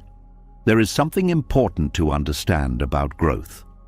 It does not always look like addition. Sometimes it looks like removal. In nature, a tree does not grow stronger by holding on to every branch it has ever produced. Some branches become weak. Some stop receiving nourishment. Some no longer contribute to the overall health of the tree. And when that happens, they are gradually shed. Not because they were useless, but because their time has passed. The same process happens in life. There are relationships, habits, environments, and even ways of thinking that once supported you. They had a purpose. They played a role in your development. But over time, something changes. You change. And what once aligned with you no longer does in the same way. At first, this shift is subtle. You may feel a quiet discomfort, a sense that something is no longer as fulfilling as it used to be. But the mind often ignores this. It holds on to what is familiar. It tries to maintain what has already been established. And because of that, the process of pruning becomes more noticeable. Because when something is no longer growing, life does not keep it in place indefinitely. It begins to remove it, sometimes gently, sometimes suddenly. And this is where the misunderstanding begins. because when something is removed, it feels like loss. It feels like something has been taken from you. But what if it was not taken, but released? What if it was not a sign of something going wrong, but a sign that something has completed its role? This shift in perspective changes everything. Instead of seeing loss as something negative, you begin to see it as part of a larger process. A process that is not always comfortable, but is necessary for growth. There is also a deeper layer to this. When something is no longer growing in your life, holding on to it does not bring it back to life. It only keeps you connected to something that is no longer evolving. And that connection becomes heavy. It takes energy to maintain something that is no longer naturally flowing. It requires effort to keep something alive that has already reached its end. And over time, that effort becomes exhausting. This is why pruning is necessary. Not to create emptiness, but to remove what is draining your energy without contributing to your growth. There is also a kind of clarity that comes with allowing this process. When you stop resisting what is being removed, you begin to see more clearly what remains. You begin to notice what is still alive, still growing, still aligned with who you are now. And that clarity allows you to invest your energy more wisely. Instead of spreading yourself across everything you have ever been connected to, you begin to focus on what is present and meaningful now. There is also a sense of trust that develops. A quiet understanding that not everything that leaves is a loss. That sometimes life is making adjustments that you cannot fully see yet. That something is being cleared to create space for something else. And this trust reduces the need to hold on tightly. It allows you to release with less resistance. Because you begin to understand that letting go is not always an act of giving up. Sometimes it is an act of allowing life to do what it naturally does, to move, to change, to refine. There is also something important about timing. Pruning does not happen randomly. It happens when something has reached a point where it is no longer contributing to growth. And while the mind may not always agree with that timing, there is often a deeper intelligence at work, a sense that something has completed its purpose, even if you are not fully ready to let it go. This is where acceptance becomes important. Not forced acceptance, but a gradual willingness to see things as they are. To recognize that holding on does not change the nature of what has already shifted, and that releasing it allows you to move forward more freely. There is also a kind of space that is created when something is removed. At first, this space can feel uncomfortable, even empty, because you were used to filling it with something that is no longer there. But this space is not meant to remain empty forever. It is an opening, a place where something new can emerge, something that aligns more closely with who you are now. But that new growth cannot happen if the old remains in place. This is why pruning is not just about removal. It is about renewal. It is about making room for something that is more aligned, more alive, more supportive of your current path. There is also a sense of lightness that comes with this process. When you are no longer carrying things that have already ended, your energy becomes more available. You feel less weighed down, less restricted, more open to new experiences. And this openness changes how you move through life. You become more responsive, less attached, more present, less focused on what has already passed. There is also a deeper sense of alignment that begins to form, because you are no longer trying to hold on to things that do not fit your current life. You are allowing your environment, your relationships, and your internal state to reflect who you are now. And this creates a kind of harmony, a sense that your life is moving in a way that feels more natural, more balanced, more true to your current self. There is also something important to understand about resistance. When you resist pruning, you create friction. You try to keep things in place that are already shifting, and that resistance creates suffering because you are working against the natural movement of life. But when you allow the process, that friction begins to dissolve. You stop fighting what is happening. You stop trying to hold everything together. And in that release, there is less struggle, less tension, less emotional weight. There is also a quiet strength that develops. A strength that comes from trusting the process of life, from understanding that not everything that leaves is meant to be kept, and that not everything that is removed is meant to be restored. This strength is not about control, it is about acceptance, about allowing things to unfold without trying to force them into a different shape. And in that allowance, there is peace, not because everything is going the way you want, but because you are no longer resisting the way things are. There is also a deeper sense of connection that emerges, not to specific outcomes or attachments, but to the flow of life itself, a sense that you are part of something that is constantly evolving, and that your role is not to control it, but to move with it, to adapt, to grow, to release when necessary, and to receive when something new appears. This creates a different kind of relationship with change, one that is not based on fear, but on understanding. A recognition that change is not always something to be avoided. Sometimes it is something to be welcomed, because it is part of the process that keeps life moving, growing, and renewing itself. And when you begin to see it this way, something shifts inside you. Loss no longer feels like the end of something valuable. It begins to feel like the completion of something that has served its purpose. And in that understanding, there is a quiet peace, a sense that even in moments of removal, something meaningful is still happening, something that may not be fully visible yet, but is part of a larger movement. And as you continue to allow this process, you begin to feel more aligned with life, less resistant, more open, more at ease with the natural cycles of growth and release, because you understand that not everything is meant to stay, and that what leaves is not always lost. Sometimes it is simply making space for what is meant to come next. Let's continue. And as you begin to trust the quiet pruning of life, as you start to see that not everything that leaves is a loss, another subtle pattern begins to reveal itself. It is not always life that holds things in place. Sometimes it is you. Not consciously, not with clear intention, but through something deeper, something that quietly resists emptiness and change. And that is where this next lesson begins. There is a feeling that many people carry without questioning it, a belief that holding on is a sign of strength, that staying committed even when something is no longer working shows loyalty, that refusing to let go proves love, that enduring something long past its natural end is a mark of discipline. At first, these ideas seem admirable.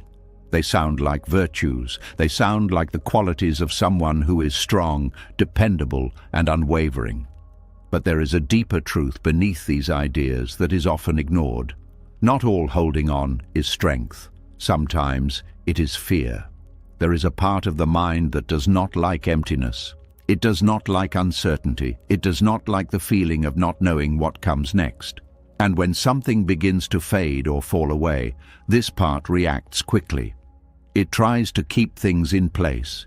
It tells you that letting go is weakness, that giving up means failure, that releasing something means it did not matter. But this is not always true. Often it is the ego speaking, the part of you that is attached to identity, control, and familiarity, the part that wants to maintain a sense of continuity even when life is naturally changing. The ego does not like endings, because endings create space, and space feels like emptiness, and emptiness feels like a loss of control, so it creates stories. It tells you that staying is strength, that holding on is noble, that walking away is a sign of weakness. And without realizing it, you begin to believe these stories. You stay in situations that no longer support you. You hold on to relationships that have already ended in everything but name. You continue patterns that no longer align with who you are becoming. and you call it strength. But if you look closely, there is often tension beneath that strength. A quiet discomfort, a sense that something is not right, even though you are trying to convince yourself that it is. This is the difference between true strength and attachment. True strength feels steady, it feels clear. It does not require constant effort to maintain. Attachment, on the other hand, feels heavy. It requires energy to sustain. It creates inner conflict, because part of you knows that something has changed, but another part refuses to accept it. There is also something important to understand about how the ego defines value. It often measures worth based on duration. The longer you stay, the more meaningful it must be. The longer you endure, the stronger you must be. But duration does not always equal value. Something can last a long time and still no longer serve you. Something can continue out of habit, not out of alignment. And staying in it does not make it right. It simply makes it prolonged. There is also a fear of what comes after letting go. A fear that if you release something, there will be nothing to replace it. That you will be left with a kind of emptiness that feels uncomfortable or uncertain. And so you hold on, not because what you are holding is still alive, but because you are afraid of what happens if you let go. This is where attachment disguises itself as resilience. You tell yourself you are being strong, that you are pushing through, that you are not giving up. But beneath that narrative, there is often a quiet fear, a fear of facing the unknown, a fear of losing a sense of identity or stability, a fear of being without something that once defined you. And this fear keeps you in place. It keeps you holding on, even when everything around you is showing signs that it is time to release. There is also a deeper layer to this. Sometimes holding on is tied to how you see yourself. You may believe that you are the kind of person who does not quit, who stays loyal no matter what, who endures through difficulty. And while these qualities can be valuable, they can also become limiting when they are applied without awareness. Because not every situation requires endurance. Not every connection is meant to be maintained forever, and not every ending is a failure. But when your identity is tied to being someone who always holds on, letting go can feel like betraying that identity. So you continue, even when it no longer feels right. This is how the ego maintains control, not through force, but through subtle beliefs. Beliefs that feel true, but are not always aligned with reality. There is also something important about how the ego interprets letting go. It often sees it as loss, as something being taken away, as something that diminishes you. But in many cases, letting go is not about losing something valuable. It is about releasing something that is no longer aligned, something that has already completed its role, something that is no longer contributing to your growth. And holding on to it does not preserve its value. It only prevents you from moving forward. There is also a kind of exhaustion that comes from holding on. Not always immediately, but over time, because maintaining something that is no longer naturally flowing requires effort. You have to keep convincing yourself, keep justifying, keep trying to make it work. And that effort drains you, not because you are weak, but because the situation itself is no longer supported by the natural movement of life. This is why letting go can sometimes feel like relief. Not because you are giving up, but because you are no longer resisting what has already shifted. You are no longer carrying something that has already ended. And in that release, there is a lightness, a sense that you are no longer holding tension inside you. There is also clarity that comes with letting go. When you are no longer trying to maintain something, you begin to see it more clearly. You see what it was, what it became, and why it is no longer aligned. And this clarity allows you to move forward without confusion, without the constant back and forth of trying to decide whether to stay or leave. You simply recognize that the time has come to release. There is also a deeper form of strength that emerges here, a strength that is not about holding on, but about knowing when to let go, a strength that is not tied to endurance, but to awareness, the ability to see when something is no longer serving you and to release it without resistance. This kind of strength is quieter. It does not need to prove itself. It does not need to be seen as admirable. It simply exists as a natural response to what is real. There is also a sense of freedom that comes with this.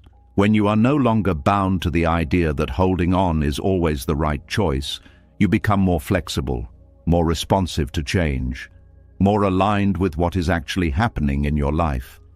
And this flexibility allows you to grow in ways that rigid attachment cannot.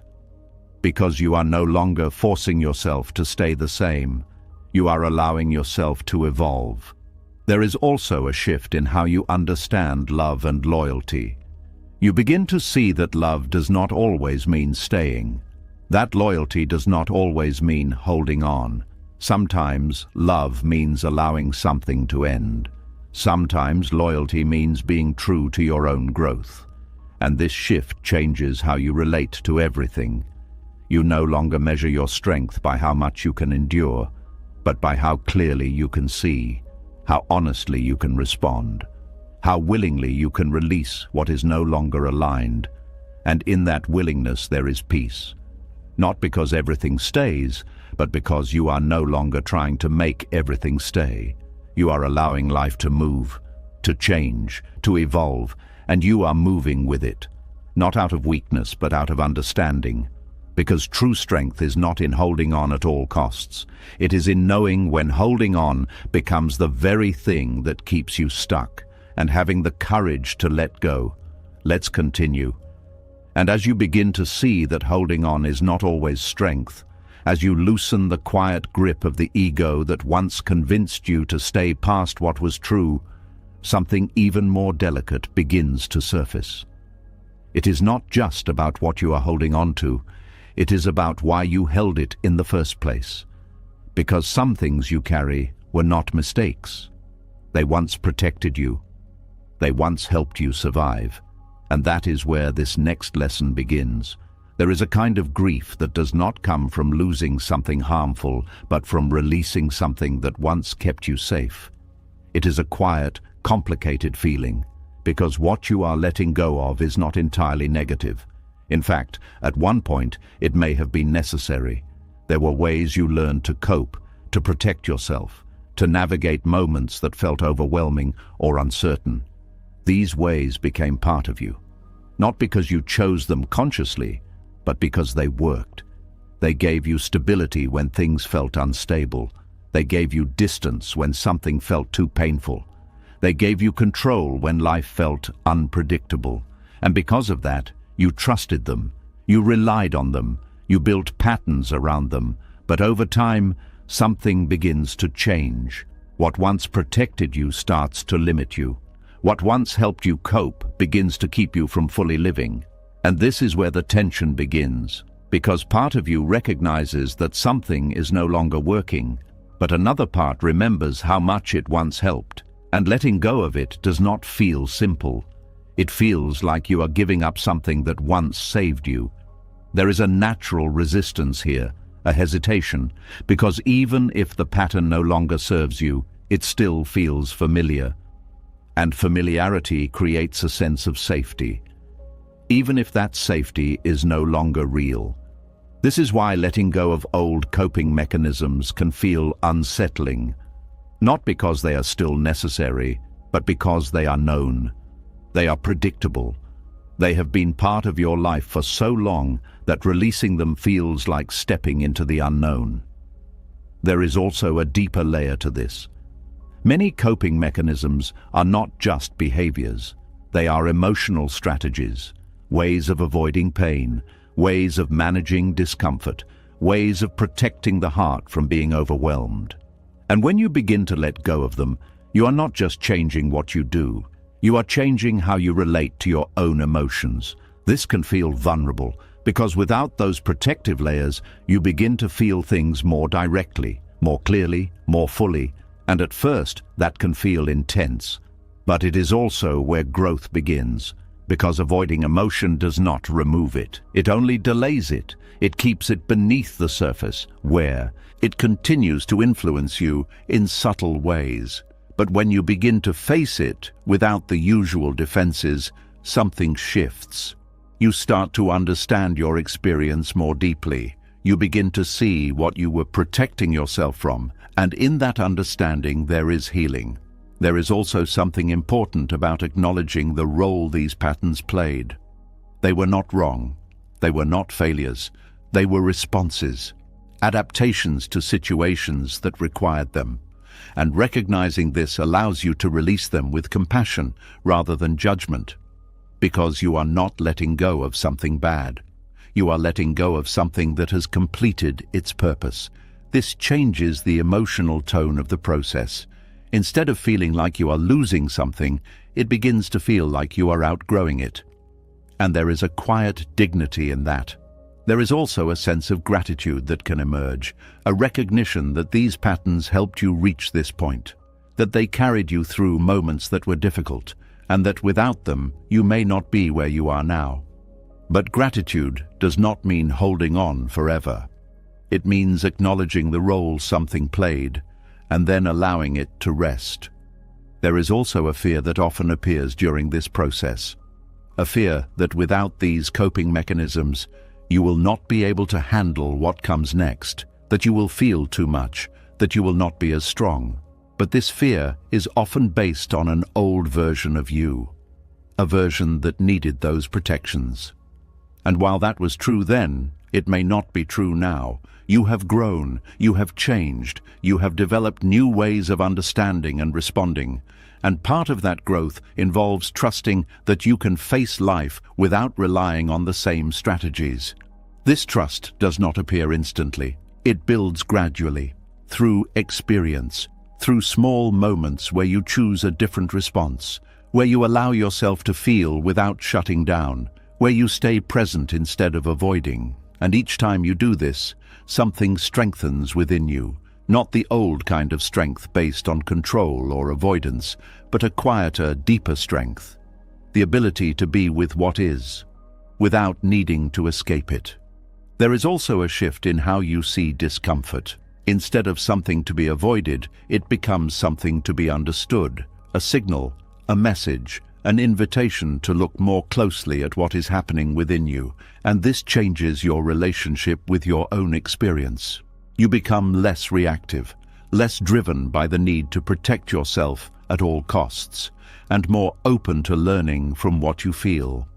There is also a sense of space that begins to open up. When you are no longer relying on old coping mechanisms, you create room for new ways of being, new ways of responding, new ways of connecting with yourself and others.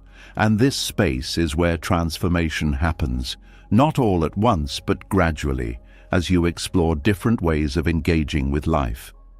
There is also a kind of clarity that emerges. You begin to see how certain patterns were shaping your experience, how they were influencing your thoughts, your emotions, your decisions. And with that awareness, you gain the ability to choose differently, not from habit, but from understanding. There is also a deeper sense of authenticity that develops, because you are no longer filtering your experience through old defenses. You are meeting life more directly, more honestly. And this honesty creates a stronger connection with yourself, a sense that you are no longer hiding behind patterns, but showing up as you are. There is also a quiet grief that remains. Even as you grow, even as you change, there is still a part of you that remembers what those patterns provided. And letting go of them can feel like saying goodbye to a version of yourself. A version that needed protection, that needed support, that did the best it could with what it had. And honoring that version is important. Not as something to return to, but as something to recognize. Because it is part of your story, part of your journey. And releasing it does not erase it. It simply allows you to move beyond it. There is also a sense of maturity that comes with this process. A recognition that growth is not just about gaining new things, but about releasing what is no longer needed, and that this release is not always easy, But it is necessary, because holding on to old protections can prevent new possibilities, new connections, new ways of experiencing life. And as you continue to let go, something shifts within you. You begin to feel more present, more open, more capable of engaging with life as it is, rather than through the lens of past experiences. And in that openness there is a new kind of safety, not based on control or avoidance, but on trust. Trust in your ability to navigate whatever comes. Trust in your capacity to feel, to respond, to grow. And this trust creates a different foundation, one that is not dependent on old patterns, but on your evolving awareness. There is also a quiet strength that becomes more stable. A strength that does not need to defend itself, that does not rely on avoidance, but that comes from being fully present with your experience. And this presence changes everything. It allows you to move through life with more ease, more clarity, more alignment with who you are becoming. Because you are no longer held back by patterns that once protected you, but now limit you. You are free to grow, free to change, free to experience life without the filters that once shaped your responses. And in that freedom, there is peace. Not because everything is easy, but because you are no longer resisting your own evolution. You are allowing yourself to become. And that is where true transformation begins. Let's continue. And as you begin to release what once protected you, as you slowly loosen your attachment to patterns that once felt like safety, something even more subtle begins to reveal itself. It is not always the pain itself that keeps you stuck. Sometimes it is the familiarity of that pain. A strange comfort in what you already know, even when it hurts. And that is where this next lesson begins. There is a quiet pull inside the human mind that seeks what is familiar. Not what is best, not what is healthy, but what is known. Something can be painful, limiting, even destructive, and yet still feel comfortable simply because it is recognizable.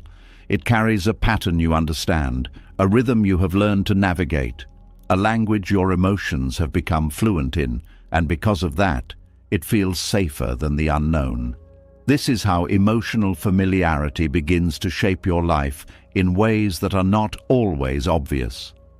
You may find yourself drawn to the same kinds of relationships even when they bring discomfort.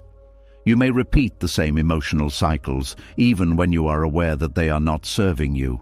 You may stay in environments that limit you, not because they are good for you, but because they feel predictable. And beneath all of this, there is a simple truth. The mind chooses familiarity over uncertainty, even when familiarity brings pain. There is a reason for this. The unknown requires openness. It requires vulnerability. It asks you to step into something that has no guarantees, and for the mind, that feels like a risk. So it turns back to what it knows, even if what it knows is chaos, even if what it knows is emotional instability, even if what it knows is a pattern that quietly drains you, because at least within that pattern there is a sense of control. You know what to expect. You know how to respond. You know how the cycle unfolds, and that predictability creates a kind of comfort. But this comfort comes at a cost. It becomes a cage, not one that is forced upon you, but one that is built slowly through repetition and attachment. A cage that feels safe because it is familiar, even though it limits your growth. This is where suffering deepens. Not because you are unaware of the pain, but because you continue to return to it, not consciously choosing it, but being drawn to it through habit, through emotional memory, through the subtle belief that this is what life feels like. There is also something deeper happening beneath this pattern. Familiarity often becomes tied to identity. You begin to associate certain emotional states with who you are.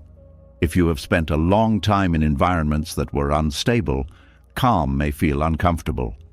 If you have experienced relationships filled with tension, peace may feel unfamiliar, and because it feels unfamiliar, it may also feel unsafe. This creates a strange reversal, where what is healthy feels uncertain and what is harmful feels normal. And within this reversal, the mind begins to cling to what it knows, even if it knows it is painful. There is also a subtle form of attachment that develops here, an attachment not just to people or situations, but to emotional experiences themselves. You become accustomed to certain feelings, certain patterns of interaction, certain ways of relating to yourself and others. And over time, these patterns begin to feel like home, even if they are not supportive, even if they limit your ability to grow. This is why breaking free from emotional familiarity can feel so difficult. It is not just about changing external circumstances. It is about shifting internal patterns, letting go of ways of feeling that have become deeply ingrained, and stepping into something that feels new, uncertain, and at times uncomfortable. There is also a fear that arises during this process, a fear that if you leave what is familiar, you may lose your sense of stability. That even if what you are leaving is not ideal, it still provides a kind of structure, and without it, you may feel lost. But this fear is often a reflection of the mind's attachment to what it knows, not a reflection of what is actually possible. Because beyond that familiarity, there is space for something different, something that may not feel immediately comfortable, but is more aligned with your well-being. This is where awareness becomes important, the ability to recognize when you are choosing familiarity over growth. When you are staying in a pattern not because it serves you, but because it is known. And this recognition creates a choice. A moment where you can pause and see what is happening rather than simply repeating it. There is also a shift in how you begin to understand comfort. You start to see that not all comfort is beneficial. That some forms of comfort are simply the absence of change. And that true growth often requires stepping outside of that comfort, into something that may feel uncertain at first, but carries the potential for transformation. This does not mean forcing yourself into discomfort. It means being willing to experience new emotional states without immediately retreating to what is familiar. Allowing yourself to sit with the unknown, to explore new ways of relating, new ways of feeling, new ways of being. And over time, these new experiences begin to feel more natural, more stable, more aligned with your growth. There is also a sense of expansion that comes with this shift. When you are no longer confined to familiar patterns, your experience of life becomes broader. You begin to see possibilities that were not visible before. You begin to engage with people and situations in new ways. And this creates a sense of movement, a feeling that you are no longer repeating the same cycles, but evolving beyond them. There is also a deeper sense of freedom, not just from specific situations, but from the need to stay within what is known. You become more comfortable with uncertainty, more open to change, more willing to explore life without needing it to fit into familiar patterns. And this openness changes how you experience everything. You are no longer limited by the past. You are no longer defined by what you have always known. You are free to create new experiences, new connections, new ways of understanding yourself and the world around you. There is also a quiet courage that develops here. The courage to step away from what feels safe but limiting. The courage to face the unknown without needing immediate answers. The courage to trust that something better can exist, even if you cannot fully see it yet. And this courage becomes a guiding force, not pushing you aggressively, but gently encouraging you to move beyond what is familiar, to explore new possibilities, to allow yourself to grow. There is also a shift in how you relate to your own patterns. Instead of judging them, you begin to understand them, to see why they developed, what they provided, and why they are no longer necessary. This understanding creates compassion, a sense that you are not flawed for having these patterns, but human. and that releasing them is not about fixing something broken, but about allowing something new to emerge. There is also a sense of renewal that comes with this process.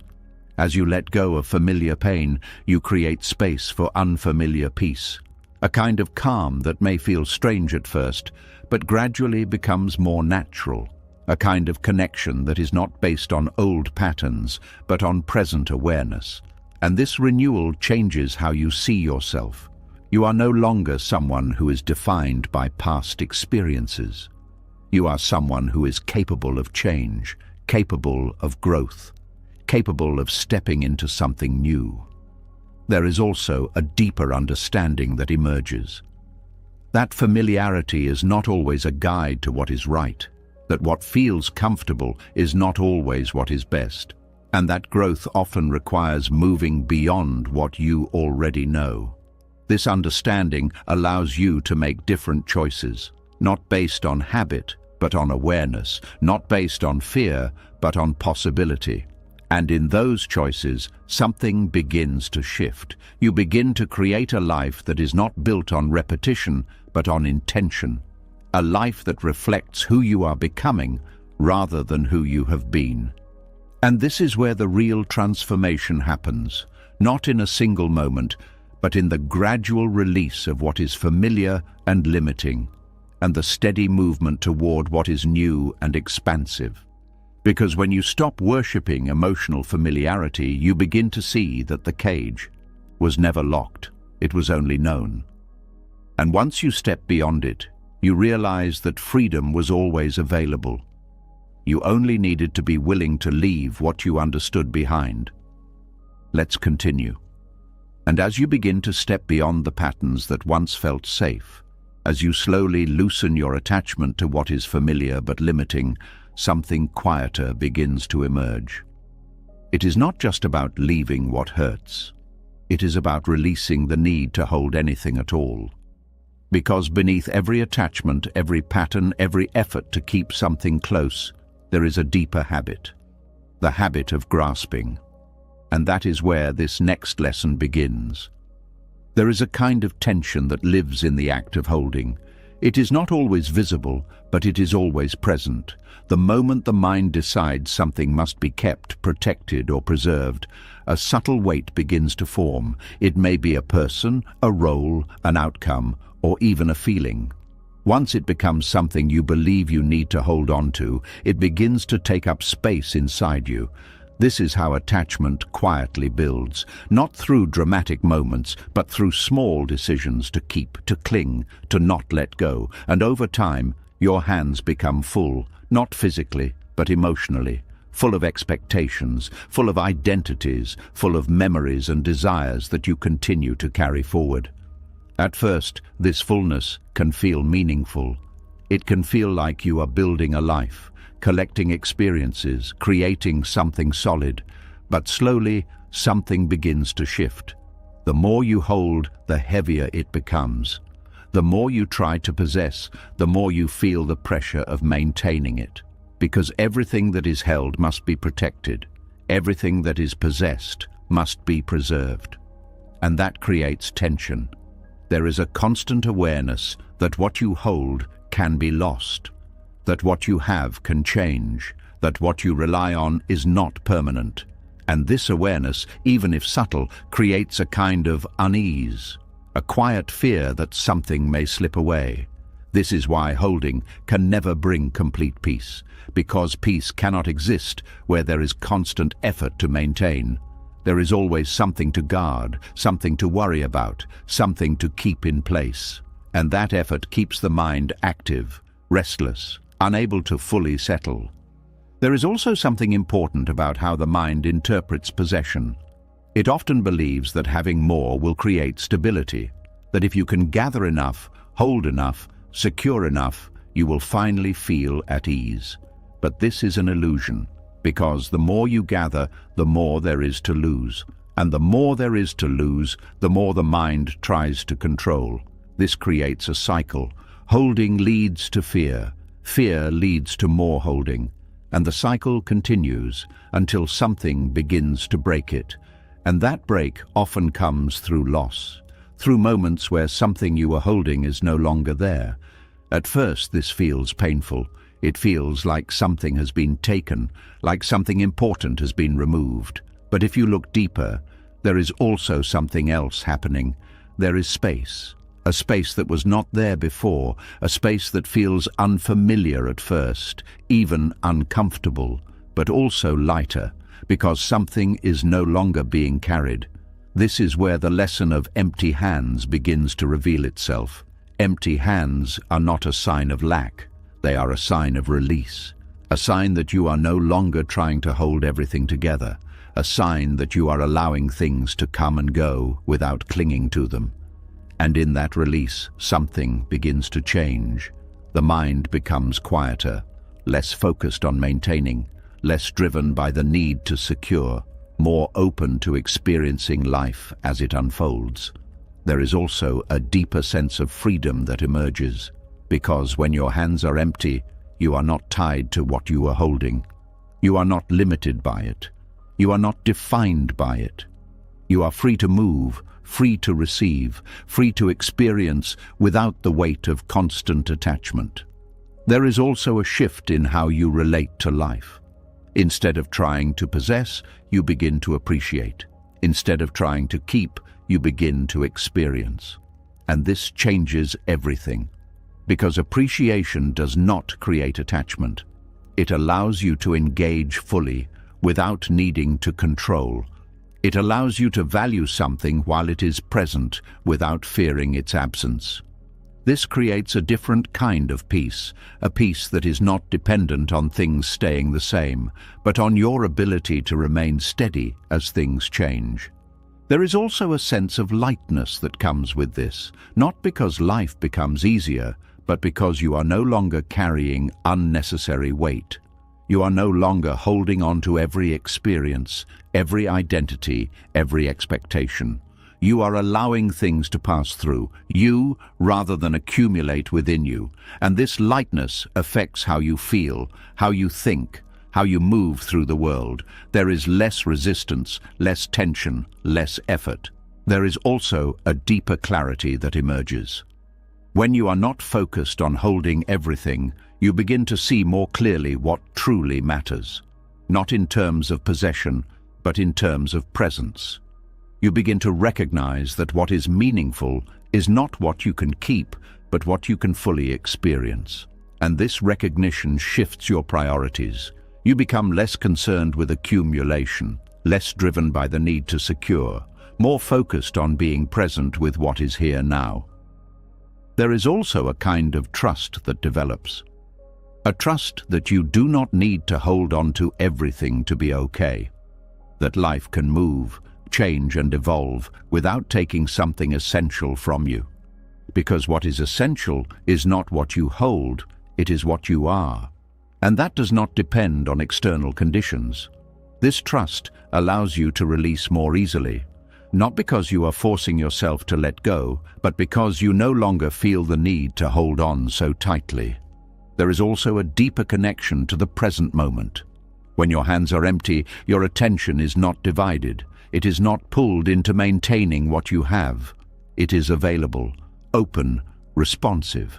And this presence creates a different experience of life, one that is more direct, more immediate, more alive. There is also a sense of humility that comes with this, a recognition that you do not control everything, that life is not something to be possessed, but something to be participated in. And this humility brings a kind of peace, because you are no longer trying to manage everything. You are allowing yourself to be part of something larger, something that moves beyond your control. There is also a quiet joy that begins to appear. Not the kind that comes from gaining or achieving, but the kind that comes from being unburdened, from not carrying more than you need, from not trying to hold on to what is naturally changing. And this joy is subtle but steady. It does not depend on circumstances.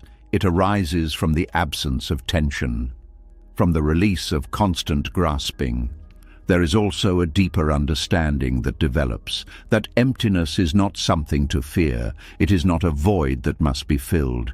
It is a space where new experiences can enter, where new insights can arise, where life can move freely. And when you begin to see emptiness this way, your relationship with it changes. You no longer resist it. You no longer try to fill it immediately. You allow it. And in that allowance, something opens. There is more room for clarity, more room for peace, more room for a lighter way of being. There is also a shift in how you see freedom. It is no longer about having everything. It is about needing less, about being able to move through life without being weighed down by constant attachment. And this kind of freedom is not dependent on external conditions. It is something you carry within you. A way of being that is not tied to what you hold, but to how you relate to what comes and goes. There is also a quiet transformation that happens. As you continue to release, as you continue to allow your hands to remain empty, your sense of self begins to change. You are no longer defined by what you possess. You are no longer shaped by what you try to keep. You become more fluid, more open, more aligned with the natural flow of life. And in that alignment, there is peace. Not because everything is perfect, but because you are no longer resisting the impermanence of everything. You are allowing it, living within it, moving with it. And that is where the deepest calm begins to settle. A calm that does not come from holding everything together, but from letting things be as they are. A calm that arises when your hands are no longer full and your soul is no longer heavy. A calm that quietly reminds you that freedom was never about having more. It was always about holding less. Let's continue. And as your hands begin to empty, as you slowly release the need to hold, possess, and secure, something even more fragile begins to reveal itself. It is not always things you are holding. Sometimes it is a silent longing, a quiet desire to remain somewhere you no longer are, to still matter in a place that has already moved on. And that is where this next lesson begins. There is a kind of pain that does not come from what is happening now, but from what is no longer happening. A feeling that lingers quietly, often unnoticed at first, but deeply present beneath the surface. It is the desire to still be remembered, to still be chosen, to still be someone who matters in another person's life in the same way you once did. This desire is not loud. It does not always express itself directly, but it shapes thoughts, emotions, and reactions in subtle ways. You may find yourself wondering if someone still thinks about you, if your absence is noticed, if the connection you once shared still lives somewhere in their memory. And when those answers are unclear or absent, something begins to ache, because part of you is still holding on to a place in their story, even if that story has already changed. There is something deeply human about wanting to matter, to feel seen, valued, and remembered, to know that your presence left an imprint that does not easily fade. But when this desire becomes attachment, it creates suffering, because it places your sense of worth in something you cannot control. You cannot control how someone remembers you. You cannot control whether they choose you again. You cannot control the role you play in their life moving forward. And when your peace depends on those things, it becomes unstable. It begins to rise and fall based on something outside of you. This is where the quiet hunger forms. A need to remain significant in someone else's world, to not be forgotten, to not be replaced, to not become a closed chapter. And this hunger can be painful, because life does not always keep people in the same place. Connections change, people grow, paths separate, and the role you once held in someone's life may no longer be the same. But the mind often resists this. It holds onto the version of the relationship that once existed. It replays moments, it revisits memories, it tries to maintain a sense of connection, even when that connection is no longer present in the same way. This is how attachment to being remembered begins to form, not through the present, but through the past, through what was rather than what is. There is also a deeper layer to this. Wanting to be remembered is often tied to identity, to the sense of who you were in that person's life, the role you played, the meaning you held. And when that role changes or disappears, it can feel like losing a part of yourself, because you are no longer seen in the same way, no longer needed in the same way, no longer chosen in the same way, and that shift can create a sense of emptiness, a feeling that something important has been taken away. But what is often overlooked is that your value does not come from being central in someone else's story. It does not depend on being remembered in a certain way. It is not defined by whether someone chooses you again. These things may feel meaningful, but they are not the source of your worth. When you begin to rely on them, you create a kind of dependency, a need for external validation to feel complete. And that need keeps you tied to something that is no longer within your control. There is also a subtle form of waiting that can develop here.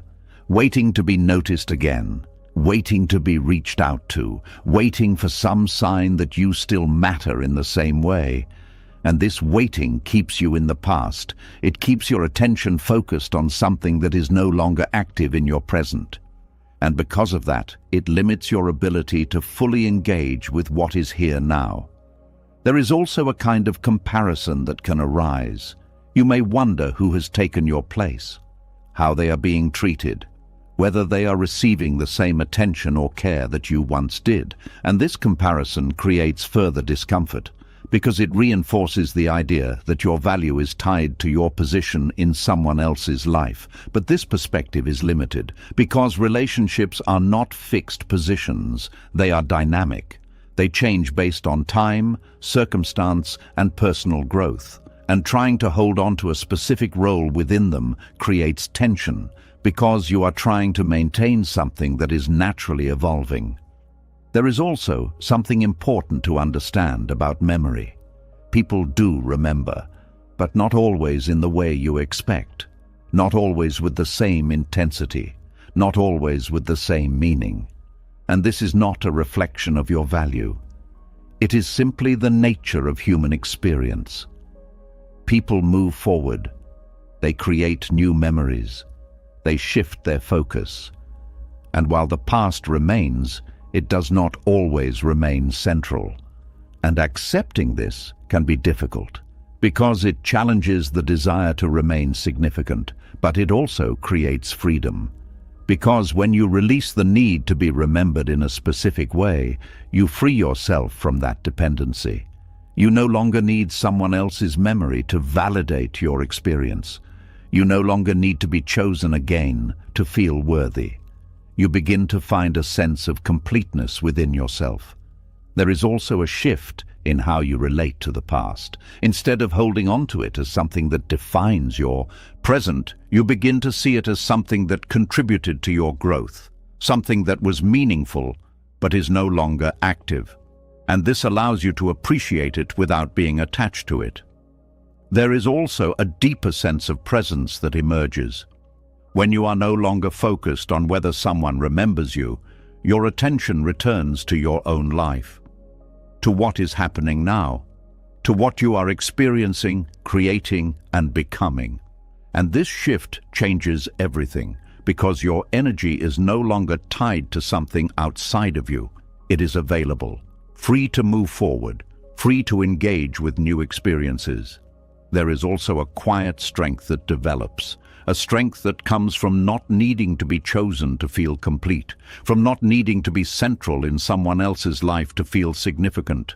This strength is not loud, it does not seek validation, it simply exists as a stable sense of self.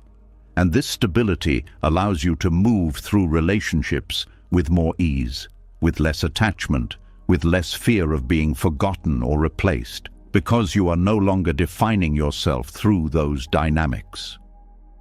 There is also a sense of peace that comes with this release, a feeling that you are no longer holding on to something that cannot be controlled. that you are no longer waiting for something that may not come, that you are no longer tied to a role that has already changed. And in that release, there is lightness, a sense that you are free to move forward without carrying the weight of needing to remain in someone else's story. There is also a deeper understanding that emerges, that you can matter without being central, that you can have meaning without being remembered constantly, that your existence is not dependent on how others hold you in their minds.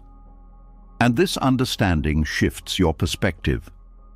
You begin to see that your life is your own, that your value is inherent, that your experience is valid regardless of how it is remembered by others.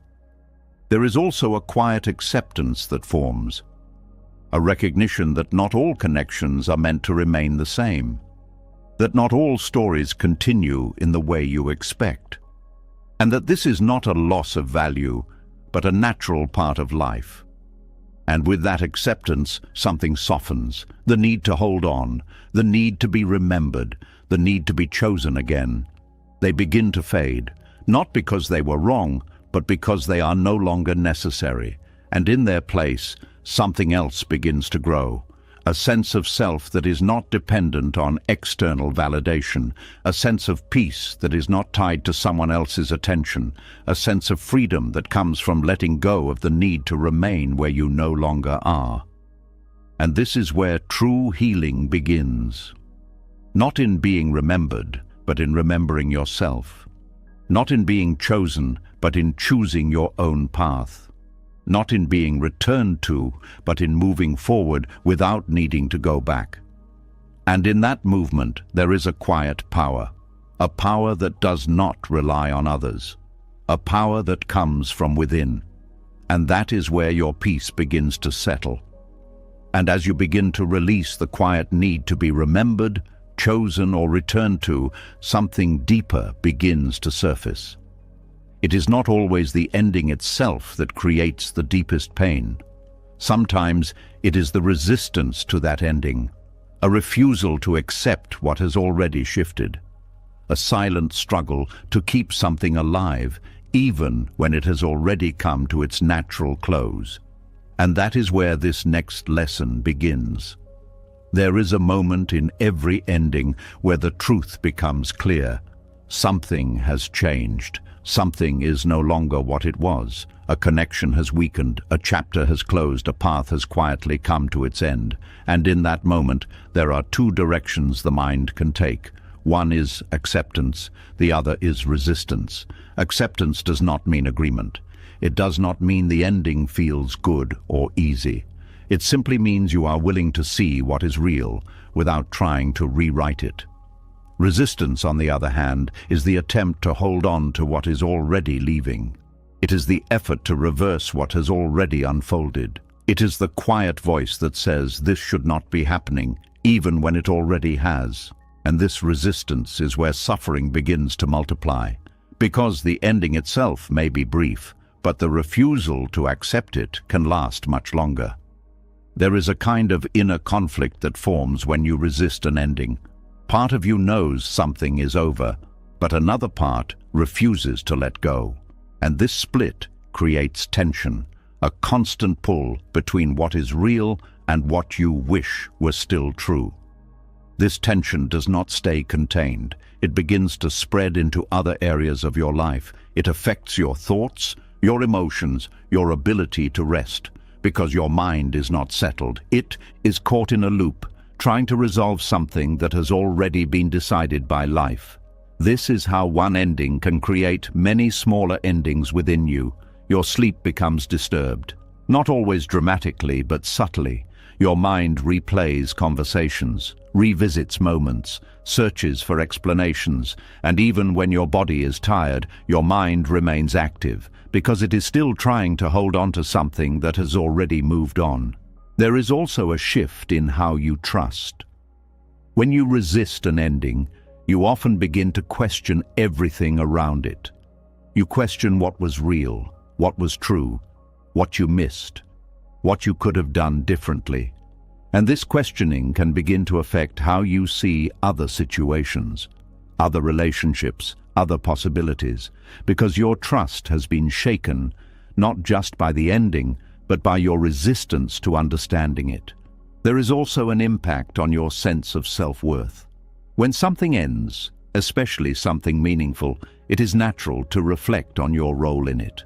But when you resist the ending, this reflection can turn into self-blame.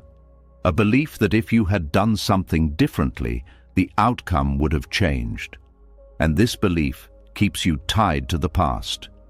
It keeps you focused on what cannot be undone, and over time, it begins to affect how you see yourself. Not based on who you are, but based on what you believe you lost. There is also a loss of energy that happens here.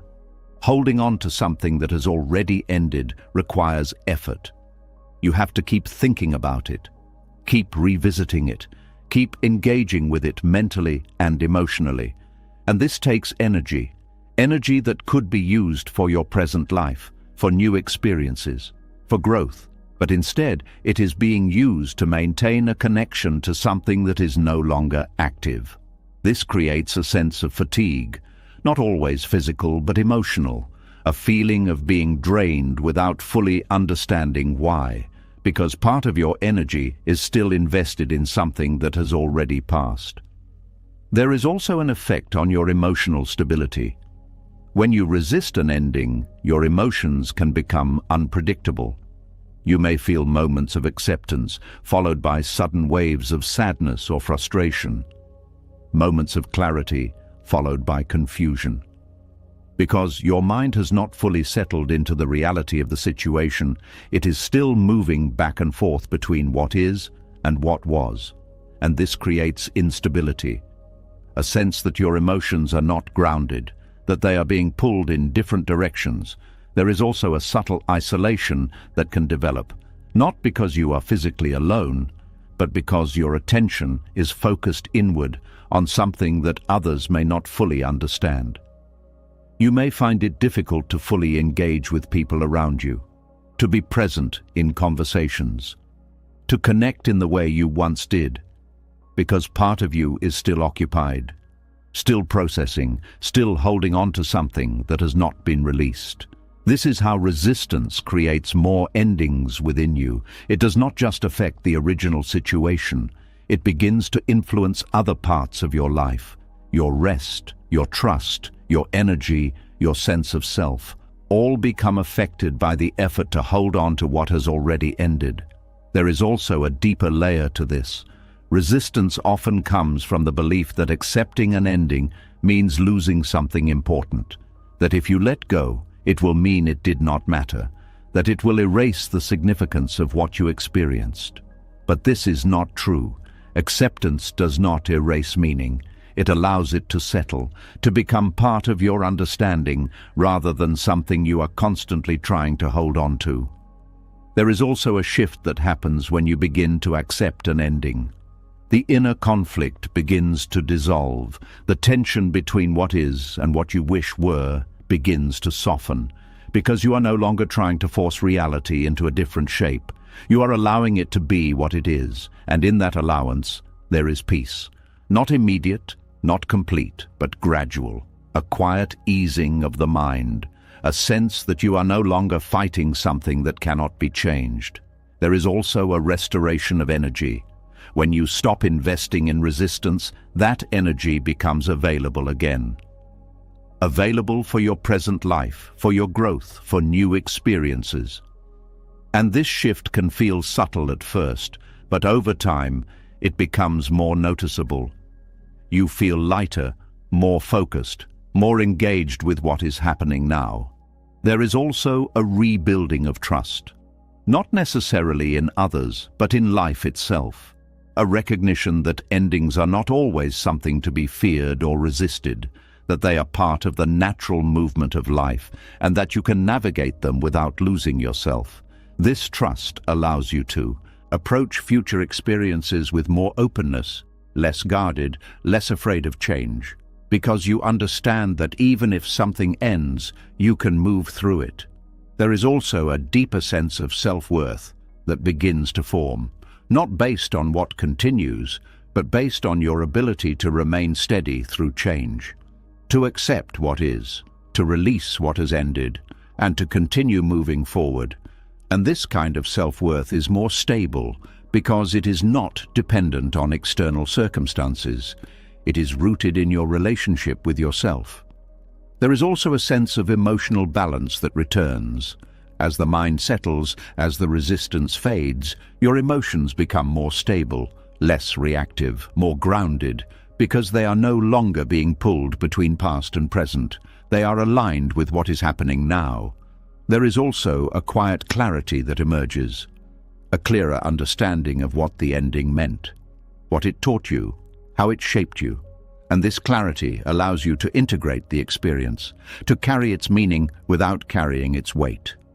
There is also a deeper acceptance of impermanence, a recognition that everything changes, that not everything is meant to last, and that this does not make it any less meaningful. It simply makes it part of the natural cycle of life. And with this acceptance, something shifts. The need to resist endings begins to fade. Not because you no longer care, but because you understand. You understand that holding on does not prevent endings.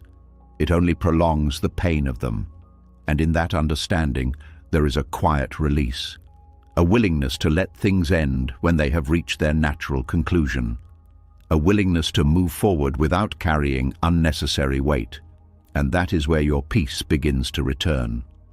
Not because endings stop happening, but because you are no longer resisting them. You are allowing them, moving with them, and in that movement you remain whole.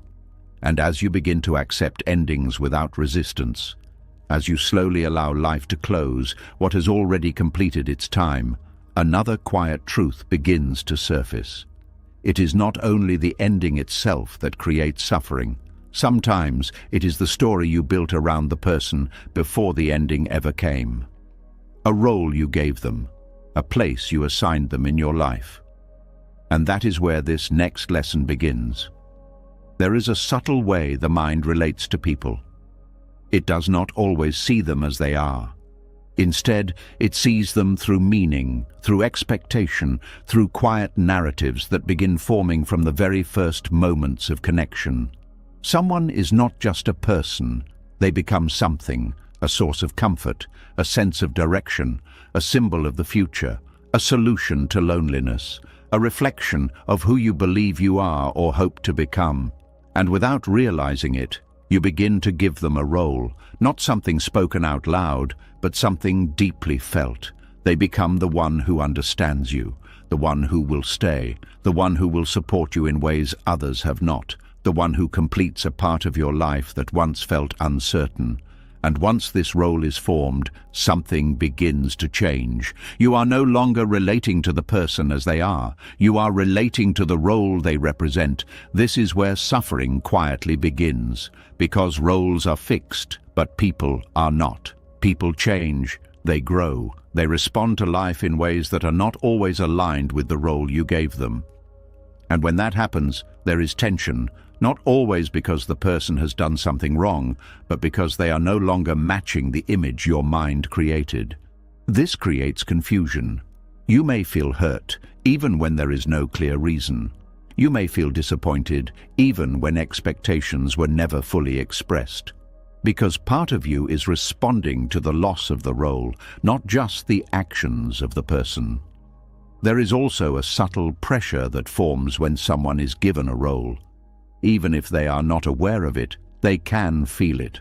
A sense that they are expected to be a certain way, to act in a certain manner, to fulfill something that goes beyond who they naturally are. And this pressure can create distance, because no one can fully live up to a role that was created in someone else's mind. Not consistently, not perfectly. And when they begin to fall out of that role, the connection starts to shift. This is where compassion becomes important, not just for the other person, but for yourself. Because the roles you assign are often created from your own needs. your own desires for stability, understanding, connection, or meaning. And these needs are not wrong, but when they are projected onto someone else as a fixed role, they create attachment. And that attachment leads to suffering when the reality does not match the expectation. There is also a deeper layer to this. Sometimes the roles you assign are tied to your sense of identity. If someone is your source of validation, losing that role can feel like losing your sense of worth. If someone is your vision of the future, their absence can feel like losing direction. And because of this, you may hold on to the role even when the person is no longer able to fulfill it. You may try to remind them of who they used to be, try to recreate the connection as it once was, try to hold them in a place they have already moved beyond. But this creates tension, because you are asking them to remain in a version of themselves that may no longer exist. And this is not fair to them, and it is not peaceful for you. This is where the compassion of release begins. It is the ability to see the person beyond the role you gave them, to recognize that they are not here to fulfill your expectations, that they have their own path, their own changes, their own growth, and allowing them to be that, even if it means they no longer fit into your life in the same way. There is also a release that happens within you. When you let go of the role, you also let go of the attachment tied to it, the need for them to be a certain way, the need for the connection to remain the same. And this creates space to see things more clearly, to understand the relationship as it is now, not as it once was or as you hoped it would be. There is also a sense of honesty that comes with this, an acceptance that the connection has changed, that the person is no longer what you imagined them to be, and that this is not necessarily a failure, but a natural part of life, because people are not fixed, they evolve, and relationships evolve with them. There is also a shift in how you experience disappointment.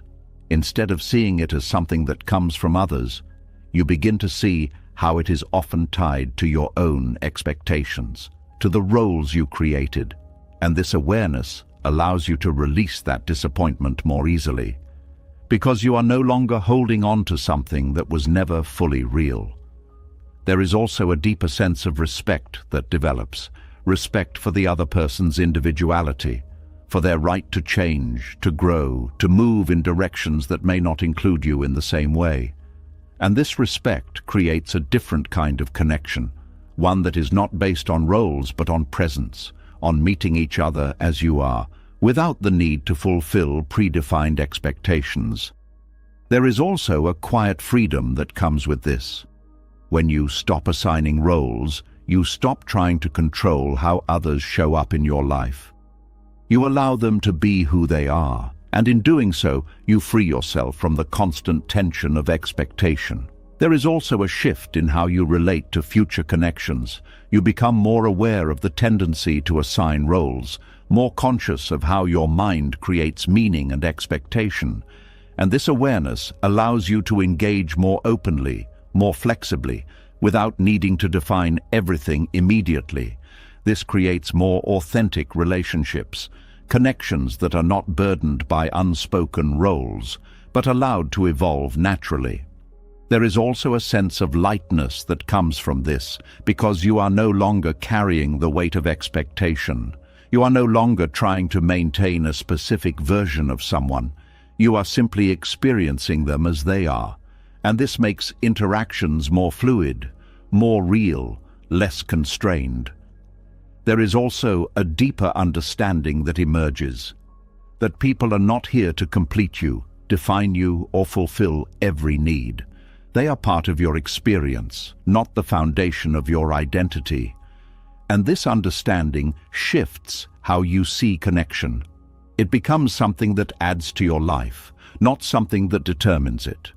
There is also a quiet peace that forms, a peace that comes from allowing things to be as they are, from not forcing people into roles they cannot sustain, from not holding on to versions of them that no longer exist. And in that peace, there is less conflict, less disappointment, less emotional strain. There is also a sense of maturity that develops, a recognition that relationships are dynamic, that they change, evolve, and sometimes end, and that this is not something to resist, but something to understand.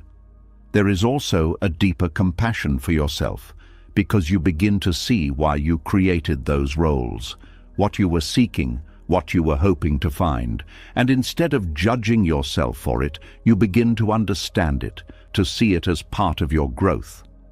There is also a quiet transformation that takes place. As you release the roles, you begin to relate to people more directly, more honestly, without the layers of expectation that once shaped your perception. And this creates a more genuine experience of connection, one that is not based on what you want someone to be, but on who they actually are. There is also a sense of alignment that returns, because you are no longer holding on to something that does not fit. You are allowing your relationships to reflect your current reality, your current understanding, your current growth. And this alignment creates a sense of ease, a feeling that you are no longer forcing things to be a certain way, but allowing them to unfold naturally. And in that unfolding, there is peace. Not because everything stays the same, but because you are no longer trying to make it stay. You are allowing people to be who they are, and allowing yourself to move forward without holding on to roles that no longer exist. And that is where the deepest compassion lies, not in keeping someone where they once were, but in allowing them to become who they are, and allowing yourself to do the same. And as you begin to release people from the roles your mind once gave them, another deeper truth begins to appear. Sometimes, what leaves your life is not only taking an attachment with it. It is taking an illusion, a version of yourself that could only survive as long as that thing remained. And that is where this next lesson begins. There are losses that seem, at first, to be only about the outside. A person leaves, a title disappears, a dream collapses, a season ends. The mind naturally focuses on what is gone, on the visible change, on the emptiness left behind. But some losses are doing more than removing something external. They are exposing something internal. They are revealing how much of your identity was built on what could never truly last. This is why certain losses feel deeper than expected. It is not only that something ended, it is that part of the self you had been living from begins to crack with it. A version of you that needed that relationship to feel worthy. A version of you that needed that success to feel important. A version of you that needed that role, that future, that image, that certainty to feel real.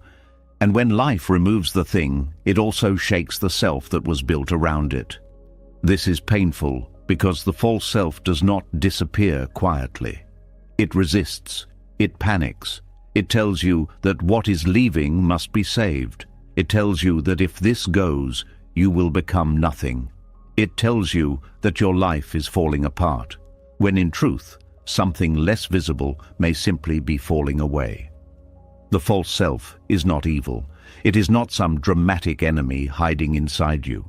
It is simply the collection of illusions you became attached to over time.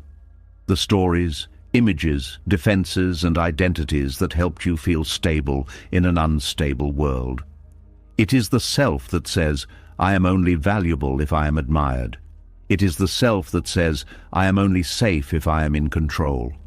It is the self that says, I am only lovable if this person stays. It is the self that says, I am only complete if life looks the way I expected. These ideas may not always speak clearly, but they shape the emotional structure of your life. And when loss arrives, it reveals them. That is why some endings feel so brutal. They are not only taking away what you loved, they are confronting what you believed about yourself. They are showing you where you placed your identity. They are showing you where illusion became attachment. They are showing you where the ego quietly built a throne and called it truth. This is one of the rarest lessons in Buddhist wisdom. Some things must leave, not because life is cruel, but because illusion cannot die while it is still being fed. As long as the attachment remains, the false self remains protected. As long as the image stays intact, the deeper truth stays hidden. As long as you can keep pretending through external support, you never have to meet what is underneath. And so life, in its own mysterious compassion, sometimes removes what your illusion depends on, not to destroy you, but to uncover you. This is why spiritual growth often feels like loss before it feels like freedom, because the false self experiences truth as death. It does not want to be exposed. It does not want to loosen its grip. It does not want to admit that what it built was fragile. So when life removes the person, the role, the outcome, or the structure that kept that identity alive, the ego reacts as though something unbearable is happening. And in one sense it is. Something is dying. But it is not your deepest self. It is the constructed self, the defended self, the imagined self, the self that could only exist through clinging. There is a reason certain losses leave you asking questions that seem bigger than the event itself. Why did this affect me so deeply? Why do I feel so empty? Why do I feel like I do not know who I am anymore? These are not only questions about the loss, they are questions about identity. Because when the false self begins to weaken, confusion often comes first. The old definitions no longer hold. The old attachments no longer stabilize you. The old story no longer explains your life. And for a while, you may feel like you are standing in a strange and unfamiliar inner landscape. This space can feel frightening. Because the mind likes certainty, even false certainty. It prefers a painful identity over no identity at all. It prefers a familiar illusion over an unfamiliar truth. That is why people often run back toward what life removed. Not because it is truly aligned, but because it supports the old self. It restores the familiar structure. It allows the false identity to survive a little longer. But what if the real invitation is not to rebuild the old structure? What if the real invitation is to let it collapse? This is the deeper spiritual opportunity hidden inside certain losses.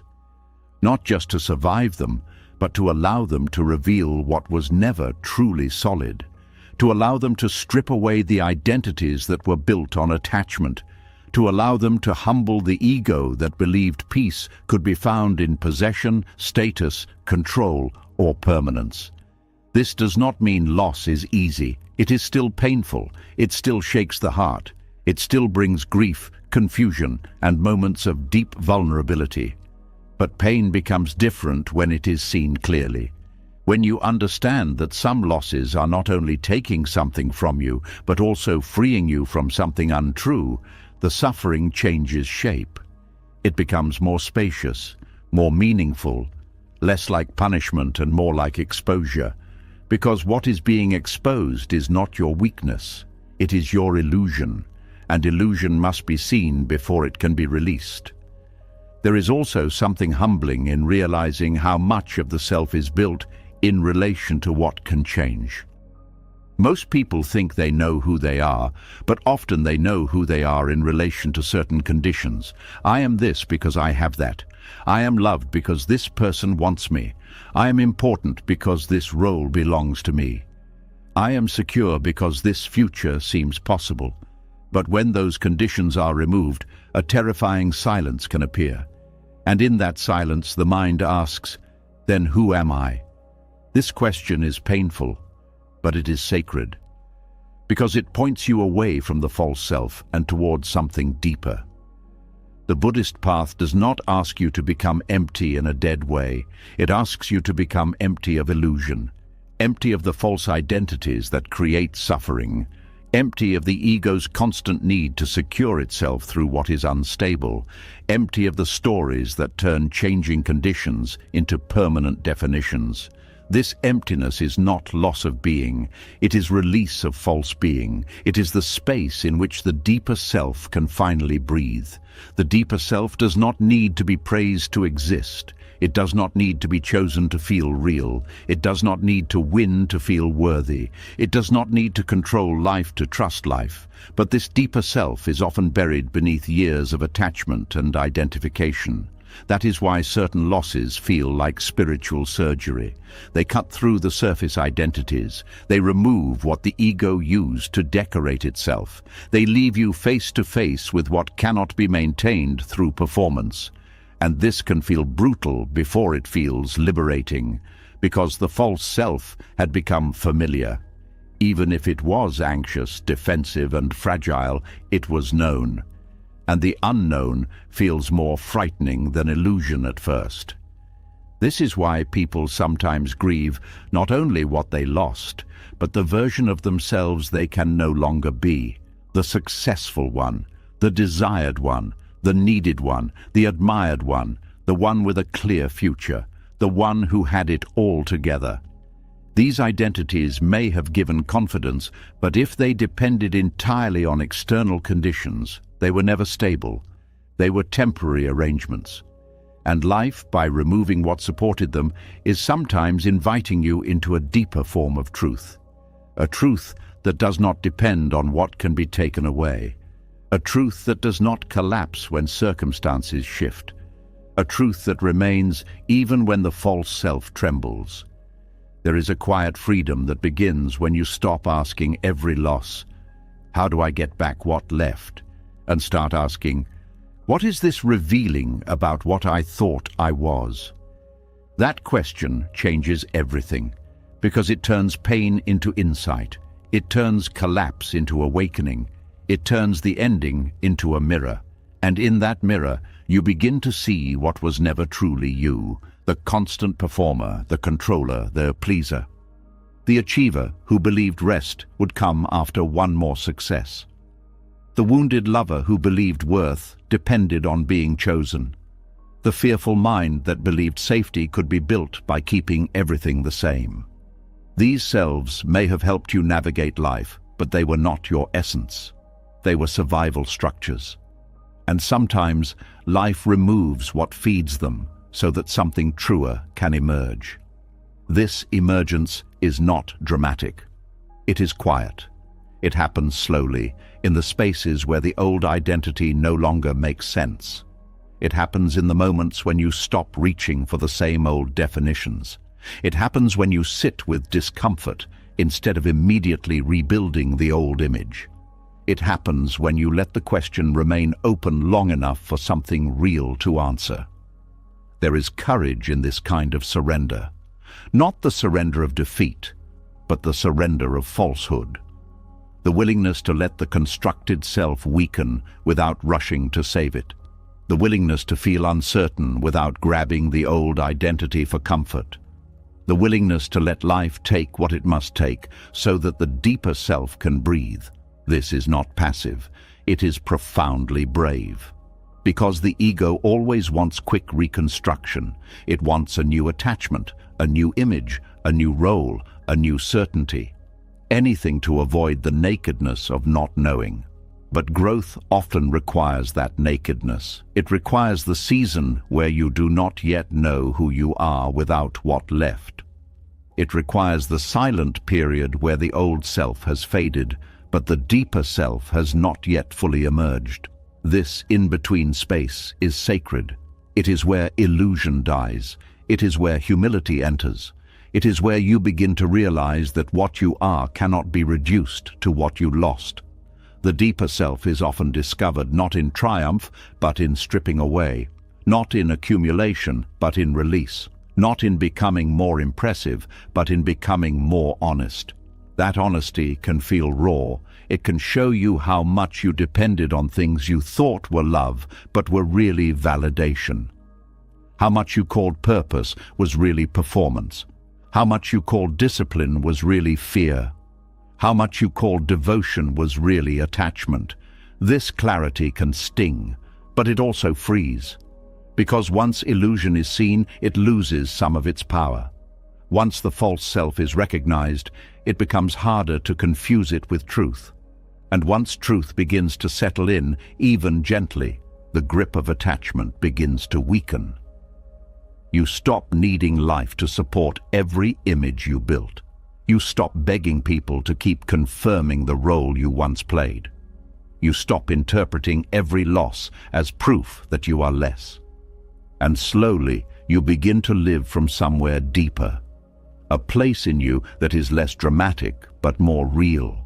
A place that does not rise and fall with every changing condition. A place that can grieve without collapsing. A place that can lose without becoming nothing.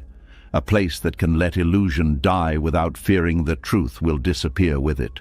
This is why some things must leave. Not because they were worthless, not because they never mattered, but because their departure becomes part of your awakening. They reveal where you placed your selfhood. They expose where the ego was hiding. They loosen what was falsely permanent. And in doing so, they make possible a life that is less attached, less defended, less exhausted by the need to maintain illusion.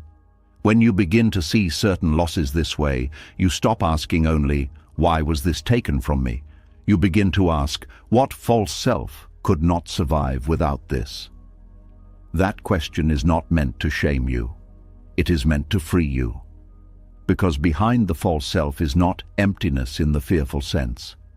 Behind the false self is presence, awareness, a quieter identity that is not made of clinging, a steadier self that does not depend on being upheld by unstable things, and that self can finally begin to live when illusion is no longer constantly fed. This is why the path of letting go is not merely emotional, it is spiritual. It is not only about losing less painfully, it is about seeing more truthfully. And some truths only become visible when life removes what once kept them hidden. So when something leaves and part of you feels like it is dying, pause before assuming that something has gone wrong. It may be that something false is falling away. It may be that life is not only taking, but revealing. It may be that what hurts so deeply is not only the loss itself, but the weakening of the illusion you once called self. And if you can stay present through that, if you can resist the urge to rebuild the false self too quickly, if you can let the collapse teach instead of only wound, then something sacred begins to happen. You stop living as the one who must always be reinforced from the outside. You begin to live as the one who can remain, even when outer forms change. That is not emptiness in the painful sense. That is freedom.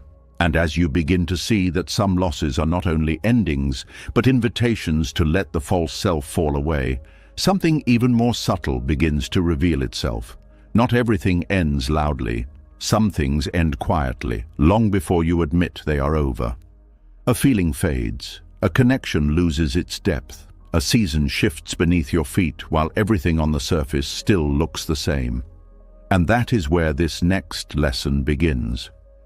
There is a kind of pain that does not come from sudden loss, but from quiet misalignment. A slow, almost invisible drifting away from something that once felt alive. Nothing dramatic has happened, nothing has clearly broken, but something is no longer the same. And deep down, you can feel it. A subtle emptiness where there used to be meaning. A lack of energy where there used to be excitement. A silence where there used to be connection. This is what it feels like when a season has spiritually ended. But the mind does not always accept this easily, because externally things may still exist. The relationship may still be there. The job may still continue. The environment may not have changed in any obvious way. And so the mind holds on to what is visible, even when the invisible has already shifted. This is how suffering begins to grow. You are no longer fully present in what is, but you are not yet willing to release what was. You exist in between, trying to recreate a feeling that has already passed, trying to stay inside a chapter that life has already turned. This creates a kind of emotional friction, because life is moving forward, but part of you is still anchored in the past. And that tension begins to show up in subtle ways. You may feel disconnected without knowing why. You may feel restless, even in places that once brought comfort. You may feel like you are going through the motions, but something inside you is no longer engaged. This is the quiet signal that a season has ended, not externally, but internally. And ignoring this signal does not keep the season alive. It only prolongs the discomfort of staying where you no longer belong. There is something important to understand about seasons. They are not meant to last forever. Each one carries a purpose, a period of growth, learning, connection, or transformation. And when that purpose has been fulfilled, something begins to change. The energy shifts, the alignment fades, the sense of flow begins to weaken. And while this can feel unsettling, it is natural. But the mind often resists this natural movement. It wants continuity, it wants stability, it wants to hold on to what once felt right. So it tries to revive the past, it revisits old memories, it tries to recreate old dynamics. It holds on to the belief that if nothing has visibly ended, then nothing has truly changed. But spiritual endings do not always announce themselves clearly. They happen quietly, they happen within, and recognizing them requires a kind of awareness that goes beyond surface appearances. There is also a fear that comes with acknowledging that a season has ended, because letting go of a season is not just about releasing what was happening externally. It is about releasing who you were within that season, the version of you that belonged there, the identity that was shaped by that time. And this can feel like a loss, because you are not just leaving something behind, you are leaving a part of yourself. And the mind resists that. It tries to hold on to that version of you, to keep that identity alive, even when life is asking you to move forward. This is why people stay longer than they should, in relationships that no longer grow, in environments that no longer support them, in patterns that no longer align with who they are becoming. Because leaving requires letting go of the familiar, and the familiar, even when it is no longer fulfilling, feels safe. There is also a deeper layer to this. Clinging to an ended season often comes from a belief that what comes next is uncertain, that the next chapter may not be as good, that there may be nothing waiting beyond what you already know. And this belief creates hesitation, a reluctance to step forward, a desire to stay where things are known, even if they are no longer alive. But staying does not bring life back to the season. It only creates a kind of stagnation, a feeling of being stuck, of not moving, not growing, not evolving. And over time, this stagnation begins to affect your sense of self. You may begin to feel disconnected from your own life, like you are present physically, but not fully engaged emotionally. Because part of you knows that something has ended, and another part refuses to accept it. There is also a subtle grief that comes with this, not the grief of sudden loss, but the grief of gradual change, of realizing that something meaningful is no longer what it once was, of feeling the distance between what you remember and what you are experiencing now. And this grief can be difficult to process, because it is not always clear, not always acknowledged, but it is there, and it needs to be felt.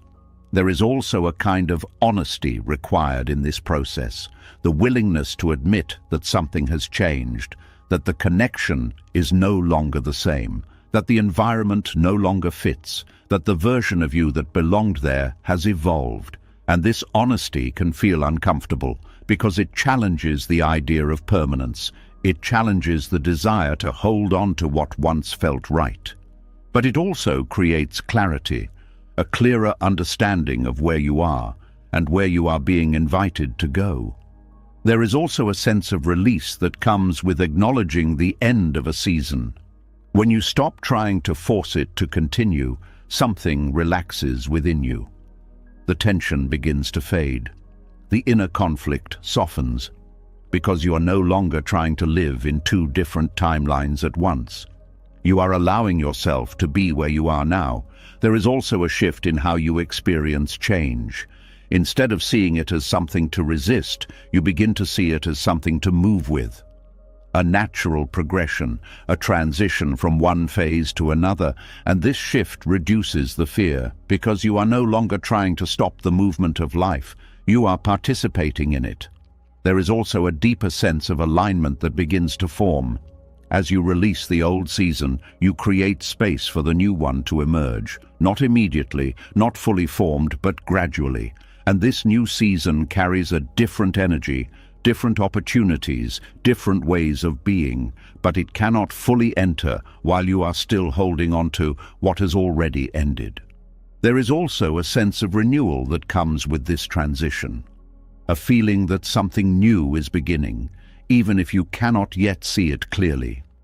And this renewal brings a kind of quiet excitement, a curiosity about what lies ahead, a willingness to explore what is unfolding. There is also a deeper trust that develops, a trust in the natural rhythm of life, that things begin, grow, and end, and that each phase has its place and its purpose, and that holding on to one phase beyond its time does not preserve it. It only prevents the next one from fully arriving. There is also a sense of peace that comes with accepting the end of a season. Not because everything is certain, but because you are no longer resisting what is already happening. You are allowing the transition, allowing the change, allowing yourself to move forward. There is also a quiet strength in this, the strength to release what is familiar, the strength to step into the unknown, the strength to trust that life is not ending, but evolving. And this strength carries you into the next phase, not with force, but with openness, not with fear, but with acceptance. There is also a deeper understanding that emerges, that life is not a single, continuous story, but a series of chapters, each one with its own meaning, its own lessons, its own purpose. And trying to stay in one chapter forever limits the fullness of your experience, because growth requires movement, change requires transition, and life unfolds through these shifts. There is also a sense of freedom that comes with letting go of an ended season. You are no longer bound to what was, no longer defined by what used to be. You are free to become something new, to step into a different version of yourself, to explore new possibilities. And in that freedom, there is lightness, a feeling that you are no longer carrying the weight of trying to keep something alive that has already completed its purpose. There is also a quiet acceptance that forms, a recognition that endings are not always failures, that sometimes they are simply the natural conclusion of a phase, and that honoring that conclusion allows you to move forward with clarity and peace. And in that acceptance, something shifts. You stop trying to rewrite the past. You stop trying to hold on to what has already changed. You begin to move with life, to trust its rhythm, to follow its unfolding. And that is where your peace deepens. Not because everything stays the same, but because you are no longer trying to make it stay. You are allowing each season to come and go, and in that flow you remain grounded, present, and open to what comes next. There is a quiet truth that has been unfolding through every lesson you've just walked through. The pain was never only in the loss. It was in the resistance. It was in the gripping, the chasing, the replaying, the silent refusal to accept what life had already moved away from. It was in holding onto identities that had expired, relationships that had completed their purpose, expectations that were never promised, and seasons that had already ended beneath the surface. And slowly, you begin to see it. Life is not taking things away to punish you. It is clearing space. It is removing what no longer grows, what no longer aligns, what no longer carries truth for who you are becoming. But when you fight that process, when you try to keep what is already leaving, you turn a passing moment into a lasting wound. And that is where suffering lives, not in the ending, but in the refusal to let the ending be complete. But something changes the moment you loosen your grip. The moment you stop trying to control every outcome, stop trying to be remembered, chosen, returned to, or understood by people who have already drifted away. The moment you allow life to prune, to shift, to close chapters without forcing them open again. That is where peace begins to enter, not loudly but gently, like weight slowly leaving your chest, like silence becoming safe again, like your soul remembering how to breathe without holding on to anything. And now, I want to hear from you. What is one thing you've been holding on to that you know life has been asking you to release? Drop it in the comments. No explanations, no long stories, just that one thing. Sometimes naming it is the first step to finally letting it go. And if this spoke to something deep inside you, if it gave words to a feeling you've been carrying in silence, then take a moment to subscribe, because this is where we continue learning how to let go and finally feel free.